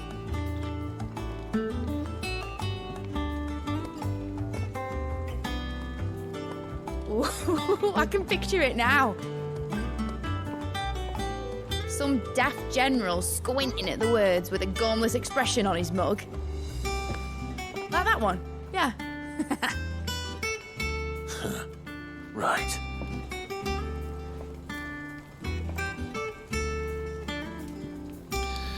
Mid having an Oppenheimer moment with the airship was not something that I expected at all. I have become airship explorer of skies. Of course, if I'm putting this engine at the end of a treasure hunt, I'll still need to make it a treasure worth hunting for. Won't be much of a prize if it couldn't even make a toy boat fly after all. My dad always said, dream big. But it ain't the size of a dream that's important, is it, Clive? Only that it's a good one. And I reckon I've got a fair few good uns left in me. I'm sure you do. I really like Mid. She's great. She's definitely not mid to me. I think this is great. It allows us to sort of acknowledge in-universe the desire for an airship from a lot of characters and people. And it's this Final Fantasy staple. You get your airship and then you have freedom to explore the skies. But I really like the sort of thought process going into, damn, new technology that gets made for like maybe a different purpose, and then it gets like restructured into like the war machine, and it's like this would end up, you know, being used to everyone's going to be flying around, and then you end up with like situations like you know, all the airships that you see in other Final Fantasy games, like Final Fantasy 12 for an example, where they have goddamn warships in the skies, exactly like that. So instead, she's like, someone else can create the atom bomb in the future if they're dedicated enough to follow my blueprints, you know? But she definitely just viewing the airship as the future of a nuclear bomb. She's like, it's going to change everything. Because then someone will make a bigger airship. And you end up with the high wind. Mid's dangerous dream of flight, immortalized in miniature. My dad always said there were two ways of living life, chasing a dream and shuffling to your grave. There you go. So she's deciding to chuck her mithril engines over the edge of Zemeckis, or at least, and then bury the schematics over, all over the twins. That's how you end up with fallen technology everywhere and everyone's scratching their heads being like, what the hell is this? Where did it come from? What does it mean? And those were airships. So Mid's in this sort of like, are we going to repeat history, with that sort of airship mentality? So I really like how that kind of ties in to the Age of the Fallen as well. What shall I do with your model? You spent a lot of time on it. We both did. What, that old thing? Not healthy to cling to your failures, Clive. They'll weigh you down, Sound advice.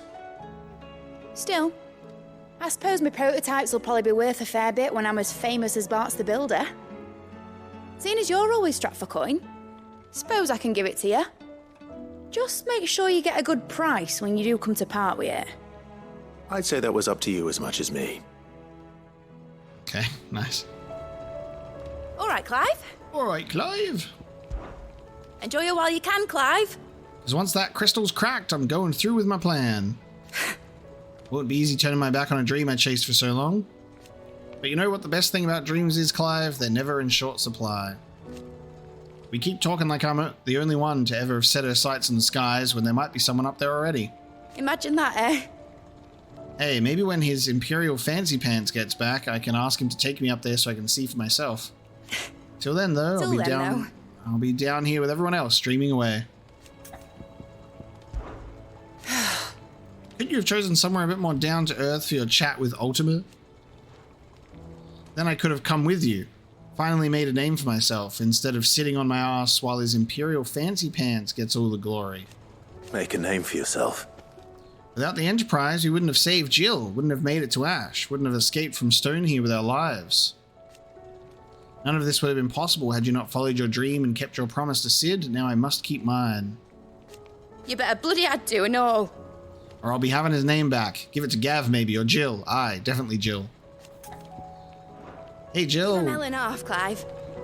Jill, how would you like to have the name Sid?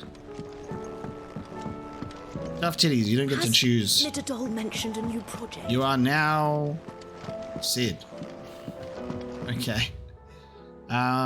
Good quest with, like, good character sort of motivation and insight there. I will not have this become a weapon of war type mentality. Let's go have a read of the letter that has now appeared in our chambers. And then I think we'll check out a new quest that we've got. Maybe maybe we'll make for Garnick, shall we? See what happens over in Waloed.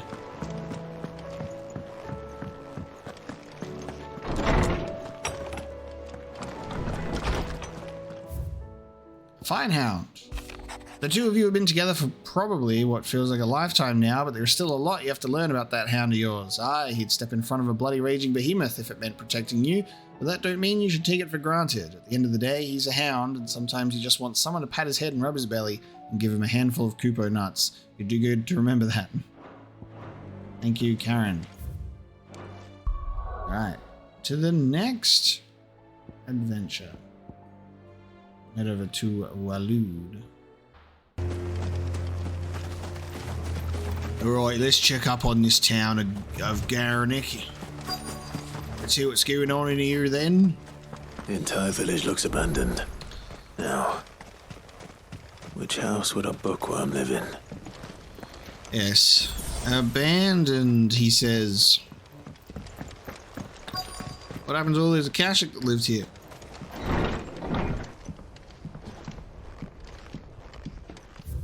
Royal Intelligencer training report. In the wake of the tragic fire at Cair Norvent in 873V and the subsequent depletion of our most highly practiced intelligences, All mainland strongholds were instructed to redouble training in clandestine maneuvers, improvised weaponry, and assassination techniques, and dispatch promising volunteers to Stonehere for inspection.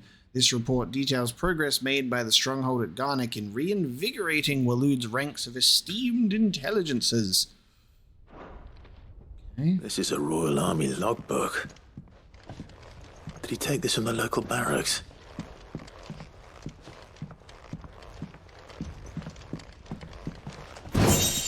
Empty shard. A complete botany of Banes. Wyvern tail. White of flower and black of root, the latter of which gives out an inky gall when cut or crushed. The tribesmen of Northern Storm prick their skin with oaken needles soaked in such, drawing curious patterns about their arms and legs in honor of their heathen gods. The gall is passing toxicate, that a single drop taken by mouth may result in cramps most painful for 5 days and 5 nights, or if applied to a wound, certain death. Should a slip of the needle end a young warrior's life, it is said that his skin print failed to find favor among the heavens. His interests were certainly varied. Poison. The folklorist's fabulary. The Moogle. The Moogle, there we go. No spirit or sprite appears more often in Valisthaean folk tales than the humble Moogle. Although they are occasionally painted as mischievous souls, akin to pixies or imps, most stories depict them as clumsy yet congenial spirits who delight in helping mankind with their daily labours. They are also said to have sweet tooths, leading to the common superstition that one must not leave cakes or other sweetmeats uncovered overnight, lest naught remain but crumbs come morning. In appearance, they are described as being covered head to toe in soft white fur, excepting the small dark wings by which they are somehow able to take flight, and the brightly coloured pom-poms that protrude from the tops of their heads. And yet there is one detail regarding the Moogle that most find more remarkable than even the orb that tops its brow. The fact that the creatures actually exist. Preposterous, I hear you cry. Everybody knows that Moogles are the stuff of legend. I quite agree, but every legend has its basis in truth, and in the case of the Moogle, the fact may not be so dissimilar to the fiction. Ancient bestiaries list the white mole whose feet do not touch the ground among the beasts of the realm, and the illustration beside the name, why, it is none other than the Moogle. Of course, it is true that the creatures are not known to still survive in the Twins in the modern day. Perhaps their miniature wings carry them to other climes, perhaps they were hunted to extinction, or perhaps, just perhaps, they do still live among us, hidden away far from human view. You're not going to comment on the Moogle stuff, Clive? Come on, we literally talk with one. From a distance, there it is. Chapter 16, it lies on, The Fall of the Bearers. Okay, I wonder what chapters 1 through 15 are about. The emergence of the first magic adepts was wildly heralded as a gift from the gods. Indeed, the title with which those with the gift came to be commonly known is most likely a contraction of bearer of the heavenly blessing, the wording used by the tribunes of the time. Those born with the blessing were lauded as living crystals and granted high office and plentiful reward for their status as chosen ones. Over the years, this reverence for their kind would become a full-fledged religion led by the bearers themselves, a development that would prove fateful. The divers nations of the time were unanimous of their disapproval of the founding of the church. While the authorities had for years welcomed bearers into position of power in their own structures of state, they were mistrusting of an organization led by bearers for bearers. Efforts were immediately made to chasten the church and its followers, banning members from holding office, evicting adherents from their homes, and breaking up meeting by force. The church responded by forming a volunteer army to resist this persecution, and yet it continued, creating a cycle of ever-increasing bloodshed and rancor, and growing rift between those born with the blessing and those without. What began with beatings and street clashes would eventually spill over into an all-out war that consumed the greater part of the Twins for nigh a generation and decimated the population of men and bearers both. The deluge of blood that stained the land crimson and left an even more lasting mark upon the minds of the Valisthaean people. After the bearers' last resistance was crushed, the nations of Valisthea came together to sign the Continental Accord that initiated the system of slavery that persists across the realm to this day. Its well-known phrase, "Bearers are other than human," has its roots in the bitter war of the years before the Unblessed's only excuse for their calamitous refusal to allow the Blessed to decide their own destinies. Wow. They were perked up and worshipped, put up on a pedestal. And as soon as they started doing things for themselves, the people went, wait, they don't deserve that. They can't do that. And then a war breaks out. And then after that is done, they are put into slavery. And then it's been so long that everyone's sort of forgotten about the origins of what actually happened over all of these years. That's crazy. That's why it makes sense that there's on the main continent, outside of the twins, bearers are still treated with a lot of respect from what we know from that side quest. So they're called bearers because it's a bearer of the heavenly blessing, which we know is all part of sort of Ultima's plan to have a human capable of withstanding being a vessel for Ultima, withstanding this spell that could be cast, channeling all this ether. And there are the ones that are definitely not able to, the ones that are not bearers, normal humans. There are bearers, and then there are dominants, the ones who are able to wield a higher power. And then there is Mythos. Is it? But if what it says is true, I need to get this back to the hideaway. Bearers were denied their own destiny. While we're over here, we may as well head over to the other side, but hang on, the objective is to leave Garnick. We can't fast travel. So soon, stranger. Ooh, we've been followed. We've been watching you. From a distance, so to speak. Haha. Subtle. I know who you are. Then we need not waste time on introductions. Hand me the book. Leave it in our care and return to your life. Your care? Do you mean to burn it or bury it? That is not my decision to make. But by one means or another, its contents shall be removed from the common record.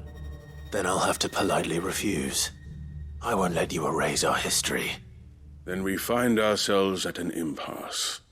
Very well. The book can just as easily be pried from your dead hand. Clearly you haven't been watching me close enough, buddy. You think this will be enough? 4 dudes? Let's see, shall we? Okay. Just because you got a big dog in here, you think that's going to be enough? This is funny.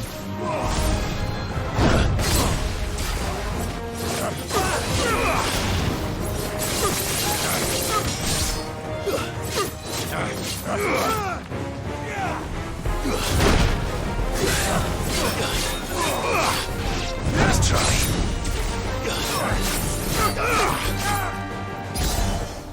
Oh, I didn't mean to do that.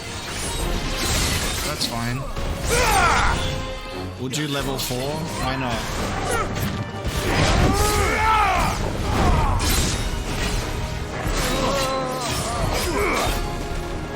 Let's try.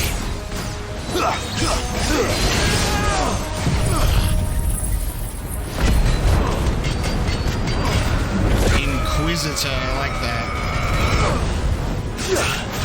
Let go.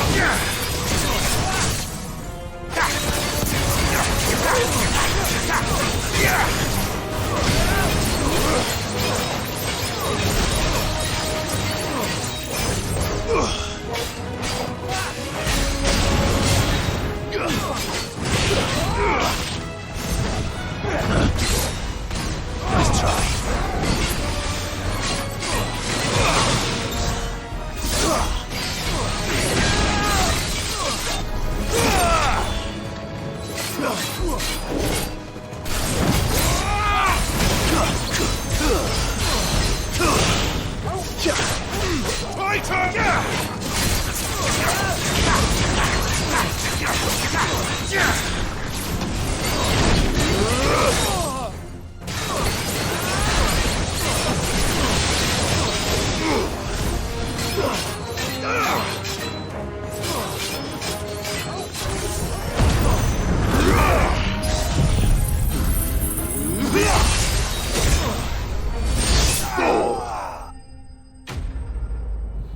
enemy slain.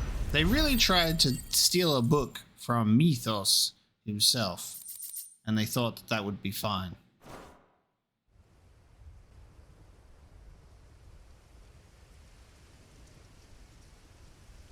So you're gonna let me keep that book? Impressive. But we have other means. We shall claim the book yet. Why do you want it so badly anyway?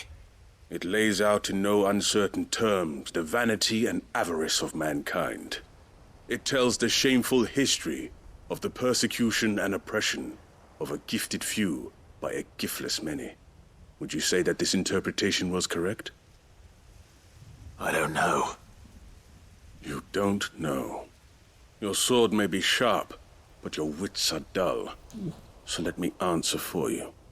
There is no correct interpretation of history. That a series of events took place may be proved beyond a doubt.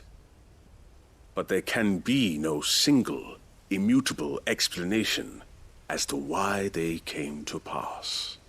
It is a question of numbers and of belief. If enough people believe that a set of events occurred for a reason, that belief becomes the truth. So you're trying to control the truth? We are trying to protect people from themselves, from knowledge that would bring them naught but pain. That is all. You may keep the book, for now. The world is small. We shall meet again. Until then. Wait. How is he already gone? How is he already gone? What the fuck? Damn it. Let's get this back to Vivian. Perhaps she can explain what that was all about. Okay, disappeared very quickly. We're gonna walk across the way to do Litany of Errors while we're here as well. Hey, you there! Unassuming warrior and his companion and his dog friend. How do these 4 bandits look to you, huh? Intimidating, right? They're gonna get you. They're gonna get you. It always just funny when, you know, people that oppose you kind of, you know, give you that attitude and you're like, are you sure about that? Are you sure about that? Kept accidentally activating. Wow. Accidentally activating. Zansetsuken in that fight, though. Itchy blade finger. God, do I really have to? Oh my god. Video games. And they make you do this. Let me just cut through here, please. This must be the orphanage. Hopefully the registry is still here. Bad back. Wants us to go there. We can also check here. Let's go here.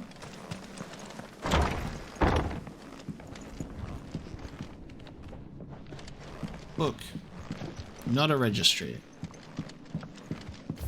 Conditioning schedule. Today's exercises will consist of the press yard, 20 sandbags for such duration as instructor shall dictate.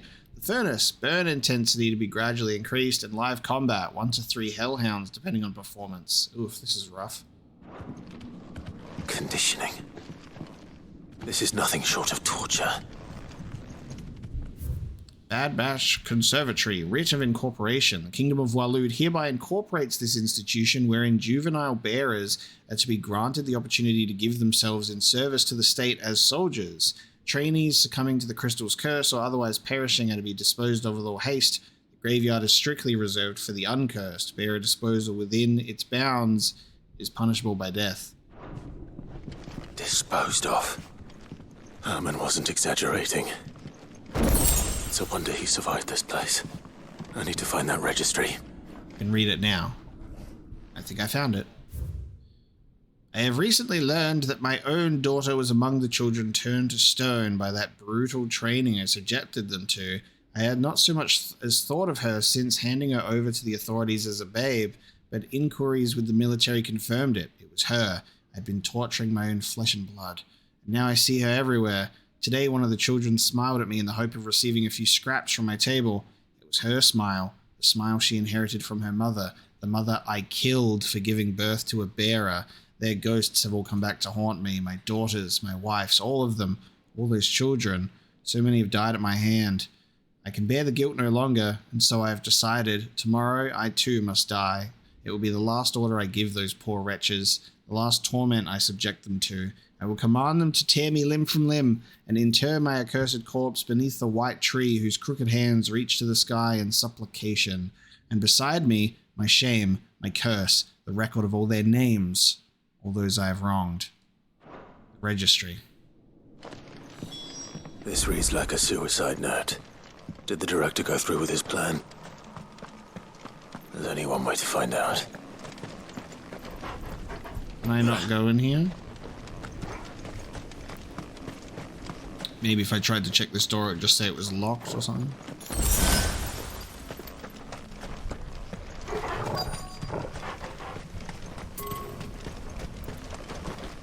Makes me wonder, surely they wouldn't have, like, missable things. Let me just check.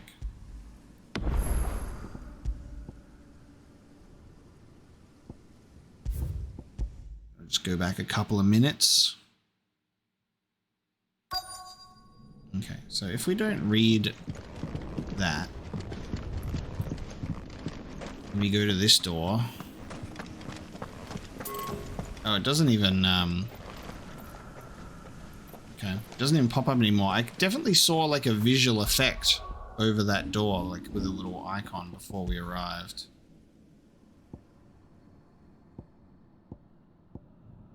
Maybe, like, just before. This game autosaves like hell, by the way. Like, it backs you up with, like, many autosaves.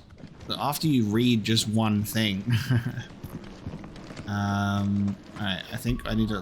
Let's load a save. It's just to satisfy my own curiosity.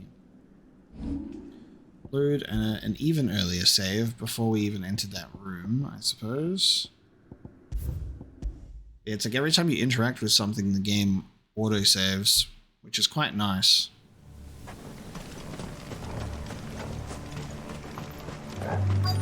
This is what I do for the sake of curiosity.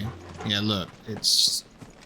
Does it just say that it's locked? Use key. Ah. Look at this. It's locked. Oh. I should look around some more before I start breaking down doors. Okay. Curiosity's sated. That's what it was. It was...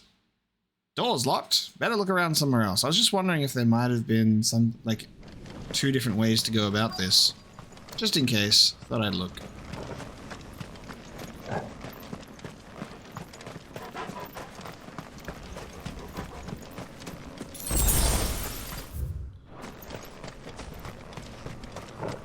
A forked white tree.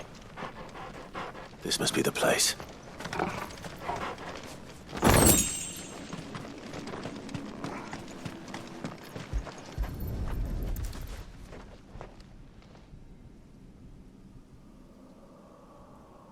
Could he really be buried here? Torgal, dig. There's something hidden among the roots. Let's see.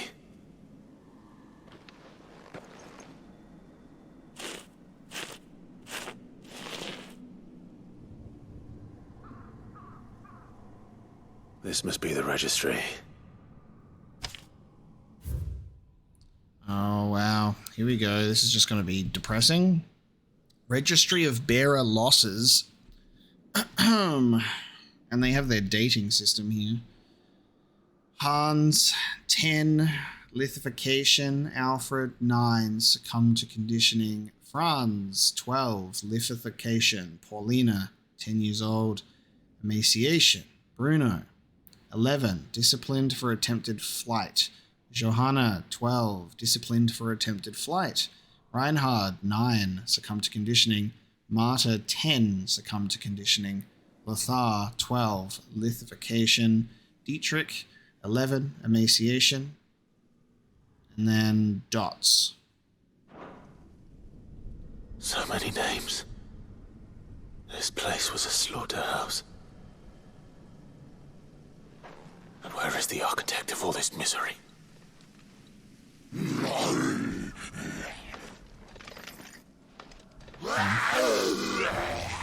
Okay. It was only a matter of time, I suppose. The undead Akashic clergyman. This is cursed. Farewell.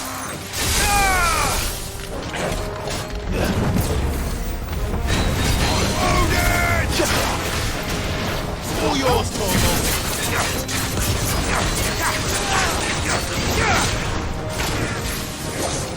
Nice try. Oh my god, okay. Okay.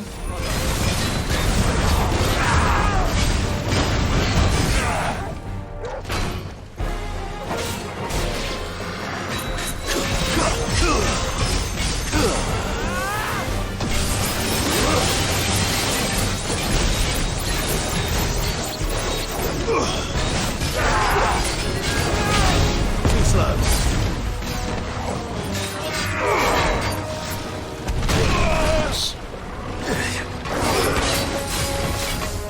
Nice try.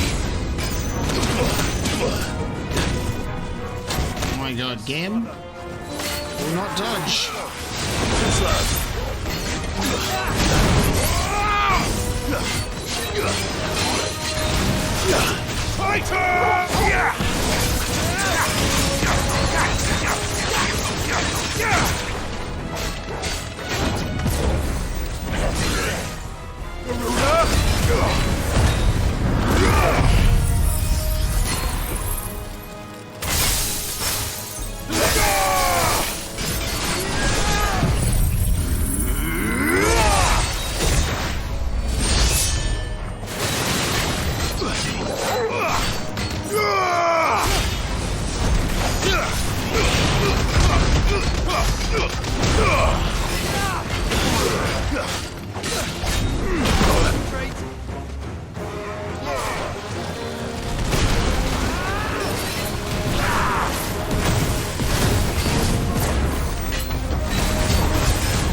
Boom.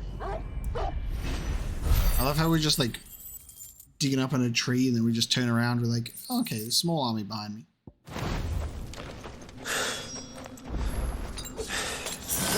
I'm done here. Let's get the registry back to Herman. Okay. Back to the hideaway. Oh, actually, hang on. What's this? Nobody's tool. Oh, this is Balmung Dark. Right, this was... Yes, okay. This is what this was.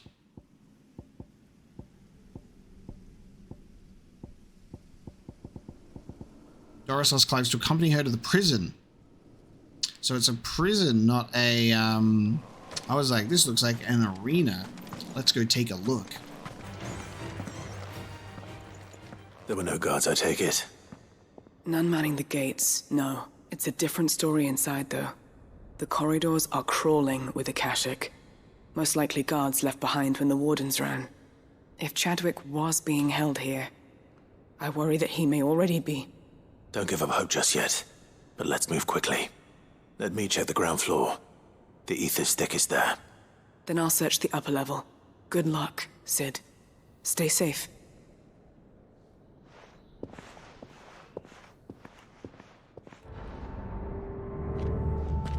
Just how bad are the floods inside the walls? Bad enough to turn a bearer? I hope not. We're risking a lot just being here. Better keep my eyes open for signs of life. Oh, okay. When I was like, are we going this way? No.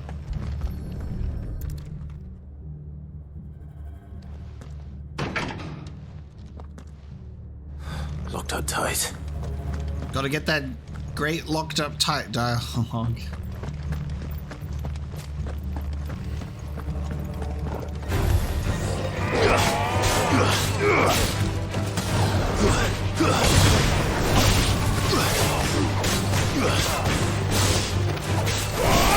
Stay down!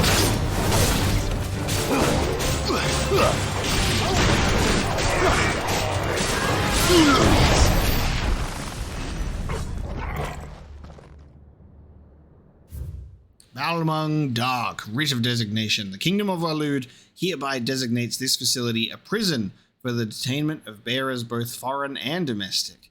The purpose of this facility is to rear and train a Kuza beast for deployment in the field. The aforementioned purpose is a matter of strictest secrecy, and any mention thereof is to be punishable by death. Captive bearers have been provided solely for the pursuit of the aforementioned purpose. Express permission is required for use of bearers in any other capacity. What's really interesting about this now is I mentioned when we had our little brief walk through the castle about like little notes and lore stuff scattered throughout to give us a bit of a, further information on Waloed. And it seems that they save that stuff for the side quests in areas like this. They don't want you to do all of the reading on the main quest. Do it in the side quests. So this place was no ordinary prison. And I doubt they'll have taken the creature with them when they fled. Gotta go find ourselves a Kuza beast.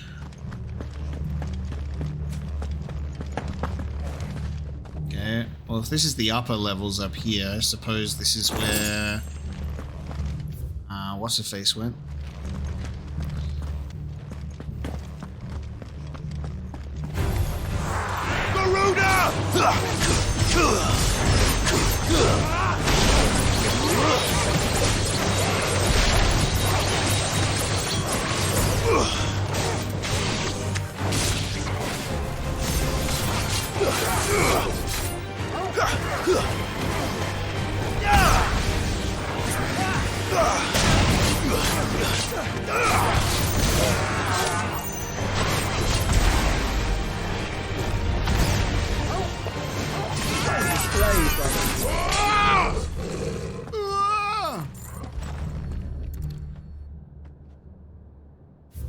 Recommendation concerning Kuza beast deployment. The Kuza has long been recognized as an especially aggressive species. This being the case, it was hoped that successful deployment on the battlefield might be a means of inflicting heavy casualties on the enemy. In exercises conducted thus far, however, the beast has proven incapable of distinguishing between allied and enemy combatants. As such, deployment alongside regular troops is not recommended. It is proposed instead that bearer captives be employed in order to draw enemy focus, and the beast then driven into the fray in order to achieve maximum benefit with minimal loss of Waloed lives. Minimal loss of Waloed lives. And what happens when they run out of bearers? Even the Imperials take better care of their branded than that.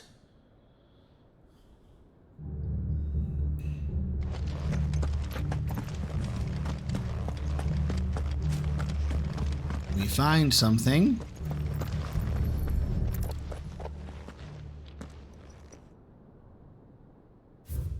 Memorandum on Kuza beast feeding. Recent supply shortages left us with insufficient resources to feed the Kuza entrusted to our care. Fortunately, the creature was observed to kill and consume the bearers assigned to fight beside it in a mock battle conducted as part of its training. The beast was further observed to enter a state of visible contentment upon feeding in this way, suggesting that live bearers may even be its preferred source of sustenance. While this behavior is unexpected, it is not unwelcome. Bearers no longer of use for trading purposes can now be repurposed as required. Now we can make them literally be food for the Kuza beast, because they're anything but people, right? They were feeding bearers to it. This is even worse than I'd feared. Waiting for the Kuza beast to have, like, absorbed their magical properties. Things are looking better upstairs. I should go and see how Doris is getting on. Upstairs we go.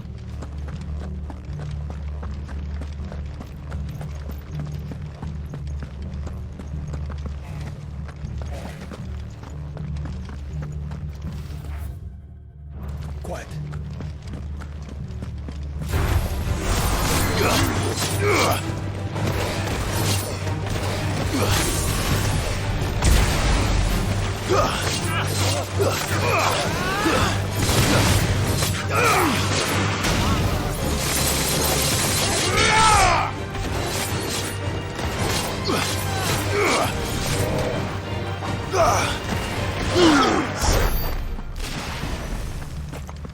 Soil! Someone's brave.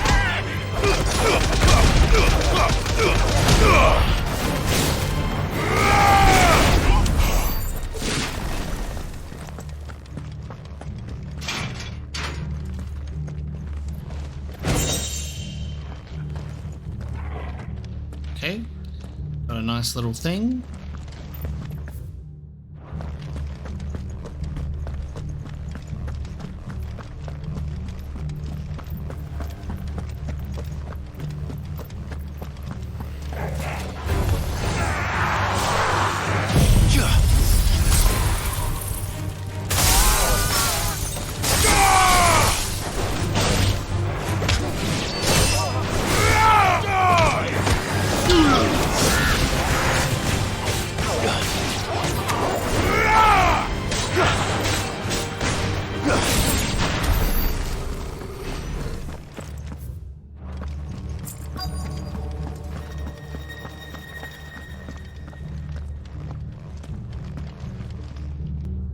No lock downstairs. But I did find out that this place was more than just a prison. Something far more sinister was happening here. I know. I've been reading some of these documents and... it can't be true, can it? Bearers die every day in service of their masters, but this is so much worse. Pitting bearers against a wild beast armed with nothing but their wits? And all in order to bring about more death. And not just those who could fight, but the elderly, children even, and those who wouldn't or couldn't were disposed of. Whatever that means. I'm afraid it means they were fed to the monstrosity they kept here. Then we're too late. And I was a fool to bring you here. Don't say that. Did you find anything else? A key. But it doesn't fit any of the locks on this floor. Perhaps it will fit one of the doors downstairs. There's a corridor I haven't searched yet. Finish up here, then come and find me when you're ready. All right. I'll be there in a moment. Okay. The jailer's key. If we don't find any survivors, we've risked our lives for nothing. Take care.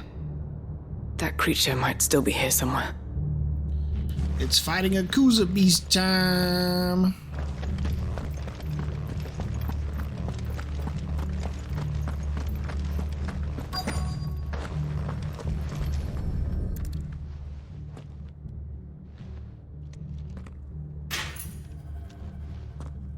Let's see what we can find down here.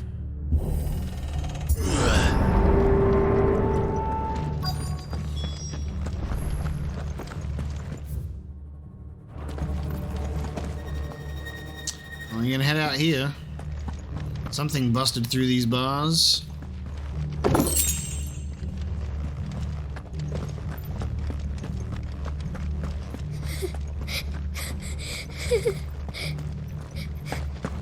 A survivor. And she sounds close. Fuck. How'd you even get in here?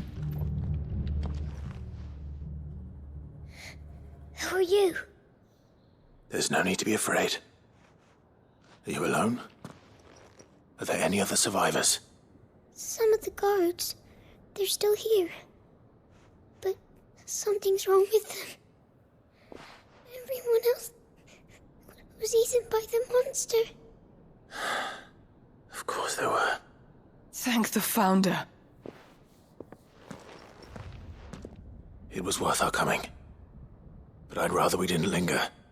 Are you ready? Ready when you are. You poor thing. He must have been terrified. Did Jadwick send you? What? He fought the monster. Distracted it so I could run away. He must have sent you. He promised to free the others too. Where is he? He opened your cell, didn't he? He wouldn't be here otherwise. Chadwick.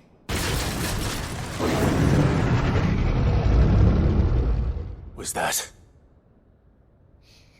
Monster's back! Chadwick, help! We have to get out of here. Doris, keep the girl safe. All right. You put that bearer-eating bastard in the ground. Damn, this kid has been imprisoned this whole time as well. Oh my dear lord. It's a behemoth. You're safe now. We won't let it hurt you. And it's a blue behemoth. Oh, it's just chilling. Wow. Okay. Behemoth fight. Ah, it's so tragic that this kid has been in this goddamn prison facility thing this whole time as well. Like, Jesus. I'll look after the girl. You teach that thing a lesson. It's just casually roaming. It's out there waiting for me. I can't let it live. Wow. Not if it's got a taste for bearers. Okay. I have a level 5 Zansetsuken prepared just for you. Wait, which one of these is open? Here. I'm like, did I miss it? Yo!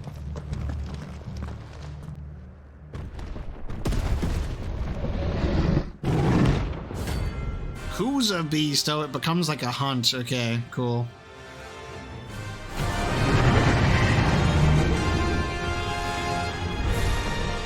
The beast will wreak havoc if it ever leaves the prison. I can't let that happen.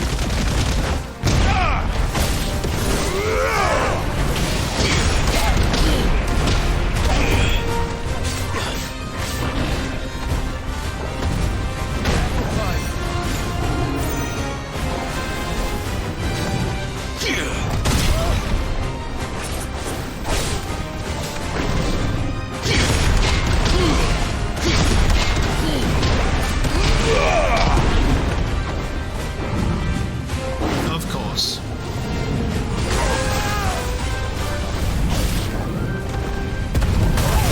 Oh my god, bud. I needed that.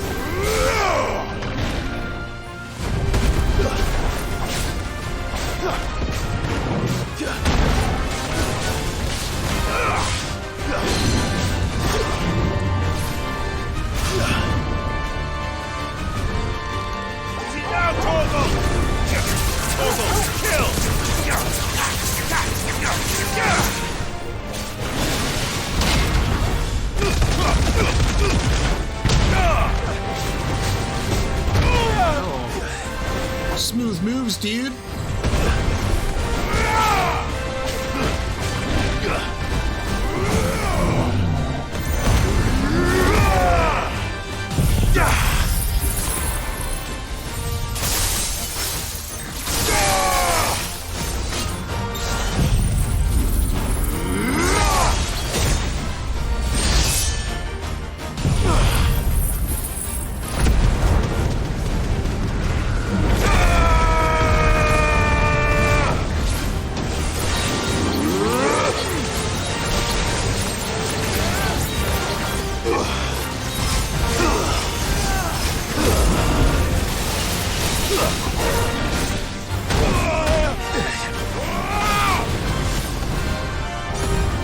Too slow.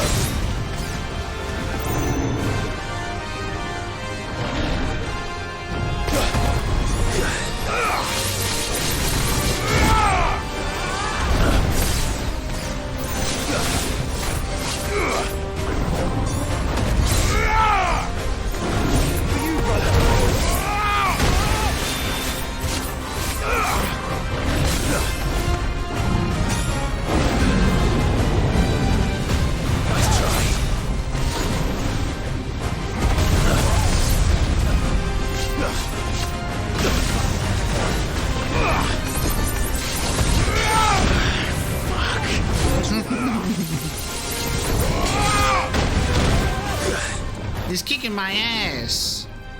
Nice try.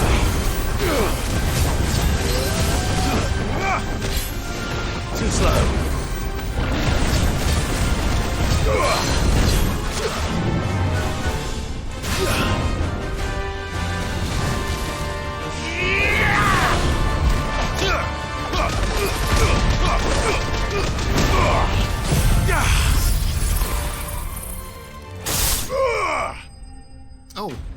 That was enough to kill it. I thought that would stagger it, but not kill it.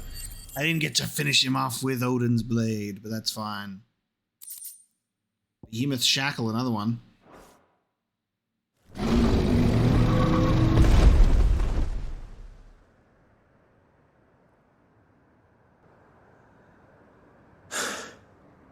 Finally.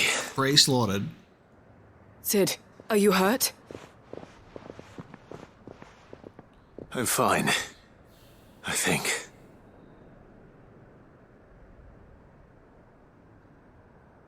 The facial expression? Is it gonna be... No. Chadwick's book. What is it? A diary. I gave it to Chadwick before we went our separate ways. He was here. Do you think that creature? I'm sure he fought bravely to the last. The girl is safe thanks to him. Chadwick. You fool. Come on. We have to get her back to the hideaway. We don't want his sacrifice to have been in vain. No. Of course not. I'll see that she's looked after from now on. It's the least I can do.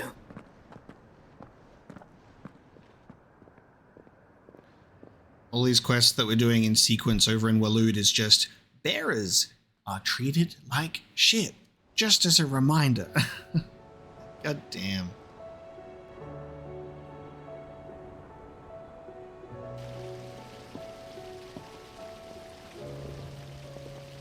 From what I hear, you've barely left the girl's side in days. I hope she's recovering from her ordeal. She is. Slowly but surely.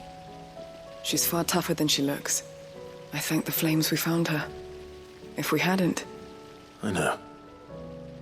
But we did. I'm sorry we weren't able to save Chadwick. There's no need to apologize. Without your help, I would never have found out what happened to him. How he fought to the bitter end to save her. To save Haida Marie. That's the man I remember. The man I thought of as a brother. I wish I could have met him. I'd like to hear more about your past. If you don't mind, that is. Of course. You already met my former master. She trained Chadwick and I to do two things. Kill and obey. We were supposed to be sold to the highest bidder when the time came. But no bid was ever high enough to convince her to part with us. For years we were her daggers in the shadows. But we could never quite shake our doubts about the things she made us do. And then, one day, we just couldn't do them anymore. So we escaped. But staying together was out of the question. They would have found us too easily. After so many years of training, the pull to serve was always strong. It scared me to think he might have taken another master, become a dagger in someone else's hand. But even in captivity, the battles he fought were his own. And he died not as someone's tool, but as a hero. Haida Marie is proof of that. Bearers can cast off their shackles. And the Cursebreakers will show them how. I'll fight until my dying breath to see it done. For Chadwick, and for all of us. Thank you, Doris. We'll be counting on you.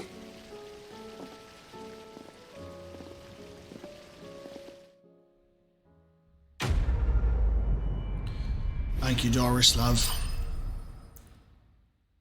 We've given another bearer a home and a chance of freedom. Ooh, we now have a Odin accessory. Cooldown time by 2 whole seconds. Oh my lord. Not worth it. 12 seconds. Now that's a good one. 2 seconds, it's not worth replacing any of our current gear. Nice. A new missive has been delivered to Clive's quarters. We've been automatically returned here, which is nice because we can return the registry to Herman. And we can also return from a distance to Vivian. And Nectar has new hunts for us as well. It's all happening. Did I ever tell you about the time I journeyed through Southern Ash, Kupo? Through Orcish lands. Well, technically they're deadlands now, but the orcs don't seem to mind. They've found a way to survive without mother crystals, just like we have, Cooper. Though it involves a good deal more cannibalism than here at the Hideaway. At least I think it does. You don't happen to know what Molly puts in her brown, do you, Cooper? Moogle stew. Alright, well, we've slain Kuza Beast, a monster born in the Balmung Dark, and quite possibly the deadliest beast known to man. Cid, we beg you to slay it, not only that the world might be a safer place, but that the bearers who lost their lives to that vile creature might at last be avenged. Forgive our presumption, but knowing what we do with it, we doubt that any but you could emerge from its cage alive. And the Masterless Marauder, a new S rank. The Waluda army captured such beasts and tried to train them to serve, but this particular specimen's training has long since ceased. Whether its captors turned to Kashyyyk with the rest of their comrades or were eaten by their pet when it broke free from its bonds, we shall never know. All we know is there is none left alive who knows the words to put an end to its rampage. Only a show of force will suffice. Alright. 2 hunts available to us at the moment. Vivian. I found it. The book you lost. From a distance, no mention is made as to the name of the author. Whether that is because the title page has been lost at the time or because the tome was published anonymously, it is impossible to say.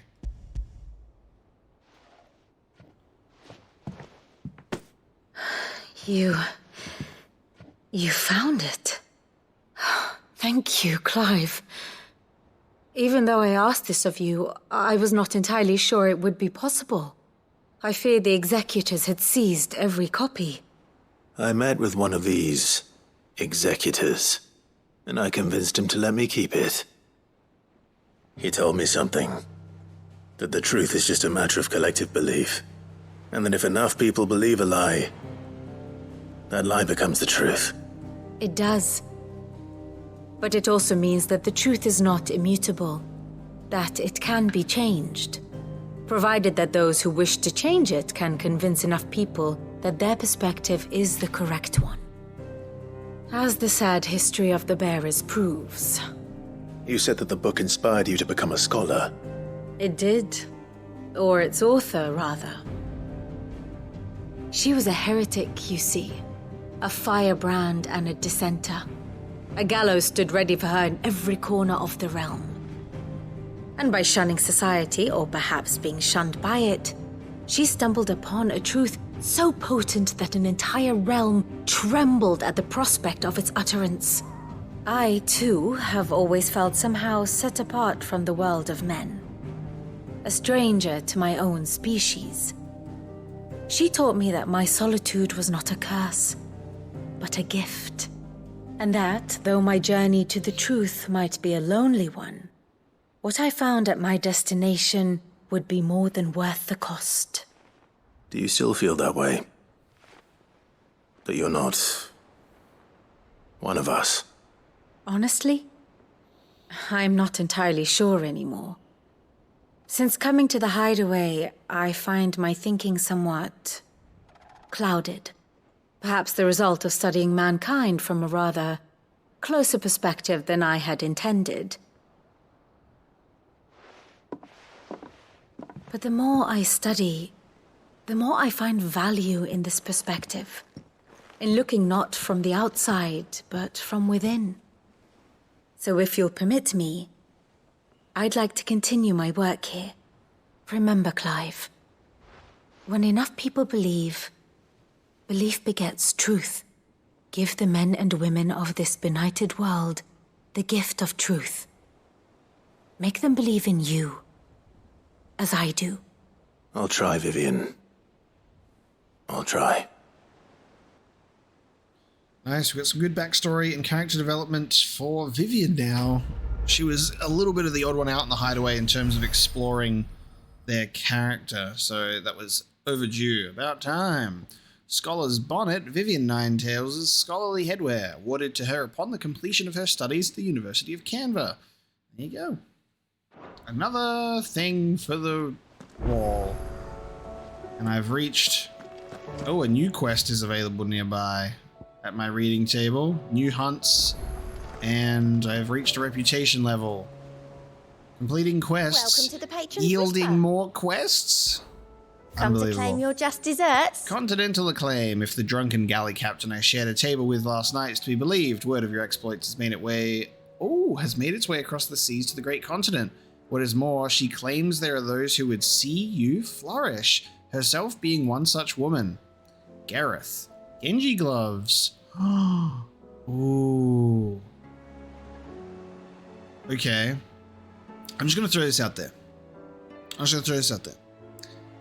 Gilgamesh in Final Fantasy XVI is this one such woman. I'm just going to throw it out there.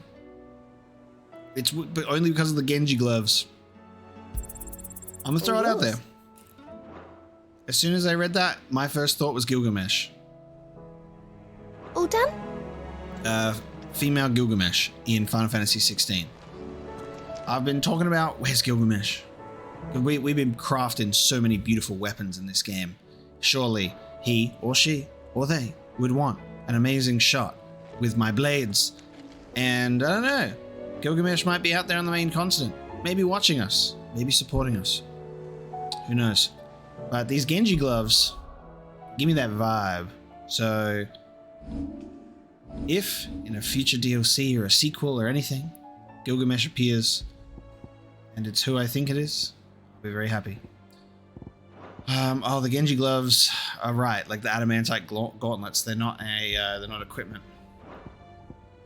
Okay, what do? Increases damage dealt by 5%. The island warriors of the Far East are said to claim a piece of the armor of a slain soldier following a battle, wearing it over their own until the next encounter, at which time they finally remove it. The warriors believe that the spirit of the fallen foe will now lend them their strength. We've been gifted the Genji gloves. Actually, who knows, maybe Clive, at the end of this story, forges a new fate, a new destiny once everything is over, and he becomes Gilgamesh with all of these swords that we have. Damage, just a straight 5% damage increase. I might just put that over the Berserker ring. I'm wearing 2 layers of gloves somehow. I'll take it. Alright. What did you just add to the board, Nectar? What did you just add to the board? We have the Wailing Banshee. Cursebreakers came across this creature while searching for survivors near the abandoned village of Garnick. Misled by the abomination's appearance into thinking she might be a local woman, they went to offer their help, but as soon as it was they who were seeking salvation, the survivors say they can still hear the screams, both those of the white and those of their fallen comrades. Another Waloed encounter there. Okay, we need to deliver the registry back to Hammond. That's what we're doing. And then we're bringing this episode to a close because there's so many more side quests to do, so many more characters to talk to, so many things to do before we make for Origin. We did make some headway through quite a few of those quests today, though, which is very nice. And we've picked up most of the others. We'll have to see how many side quests continue to pop up. We've got a new one already at the missive table. I hear that you traveled to Ash, Cid. Did you by any chance recover the names of my fallen friends?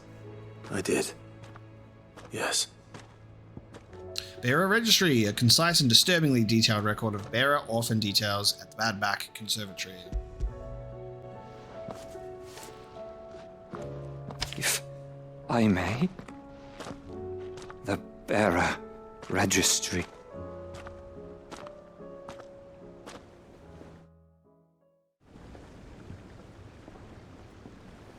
The director was a brutal man. He got no worse than he deserved. The registry was all I found beneath the tree. There was no sign of a body. Or any record of what happened to the children after the orphanage closed. I pray that at least some of them survived. All their names are here. The ones we lost. My friends. My light in those dark times. I can still remember their faces, like it was yesterday. Children who were taken from their bunks in the morning, never to return. No explanation ever offered. They'd be happy to know that you survived, Herman. But why did I make it out alive, when so many others died in that awful place? It's not your fault. And blaming yourself won't bring them back. Honor their memory. See that their names live on. That way, at least. They're never truly gone. Thank you. Sid, I'm going to write a book. An account of the horrors of Bad Bach, and the spirit of those its custodians sought to crush. All of Valisthea will know of our suffering, and in the name of those I lost, I will not let it happen again. Neither will I. These records would have been buried for all eternity, were it not for you. Thank you. You're welcome, buddy. I do any quest for anyone who asks me. I'm actually obligated to say yes. I can't say no. It's something about me being the mythos. I have to do every side quest ever. There we go. All right. Everybody else can wait until next time. Thank you so much for joining me today, everybody, for this episode of Final Fantasy XVI. We will continue to do more side quests next time and get to know what everyone needs, so we can find out their motivations and their backstories and all of the things going on in their lives to greater strengthen the connective tissue and the bonds we share with our friends. Thank you so much for joining me. I'll see you next time.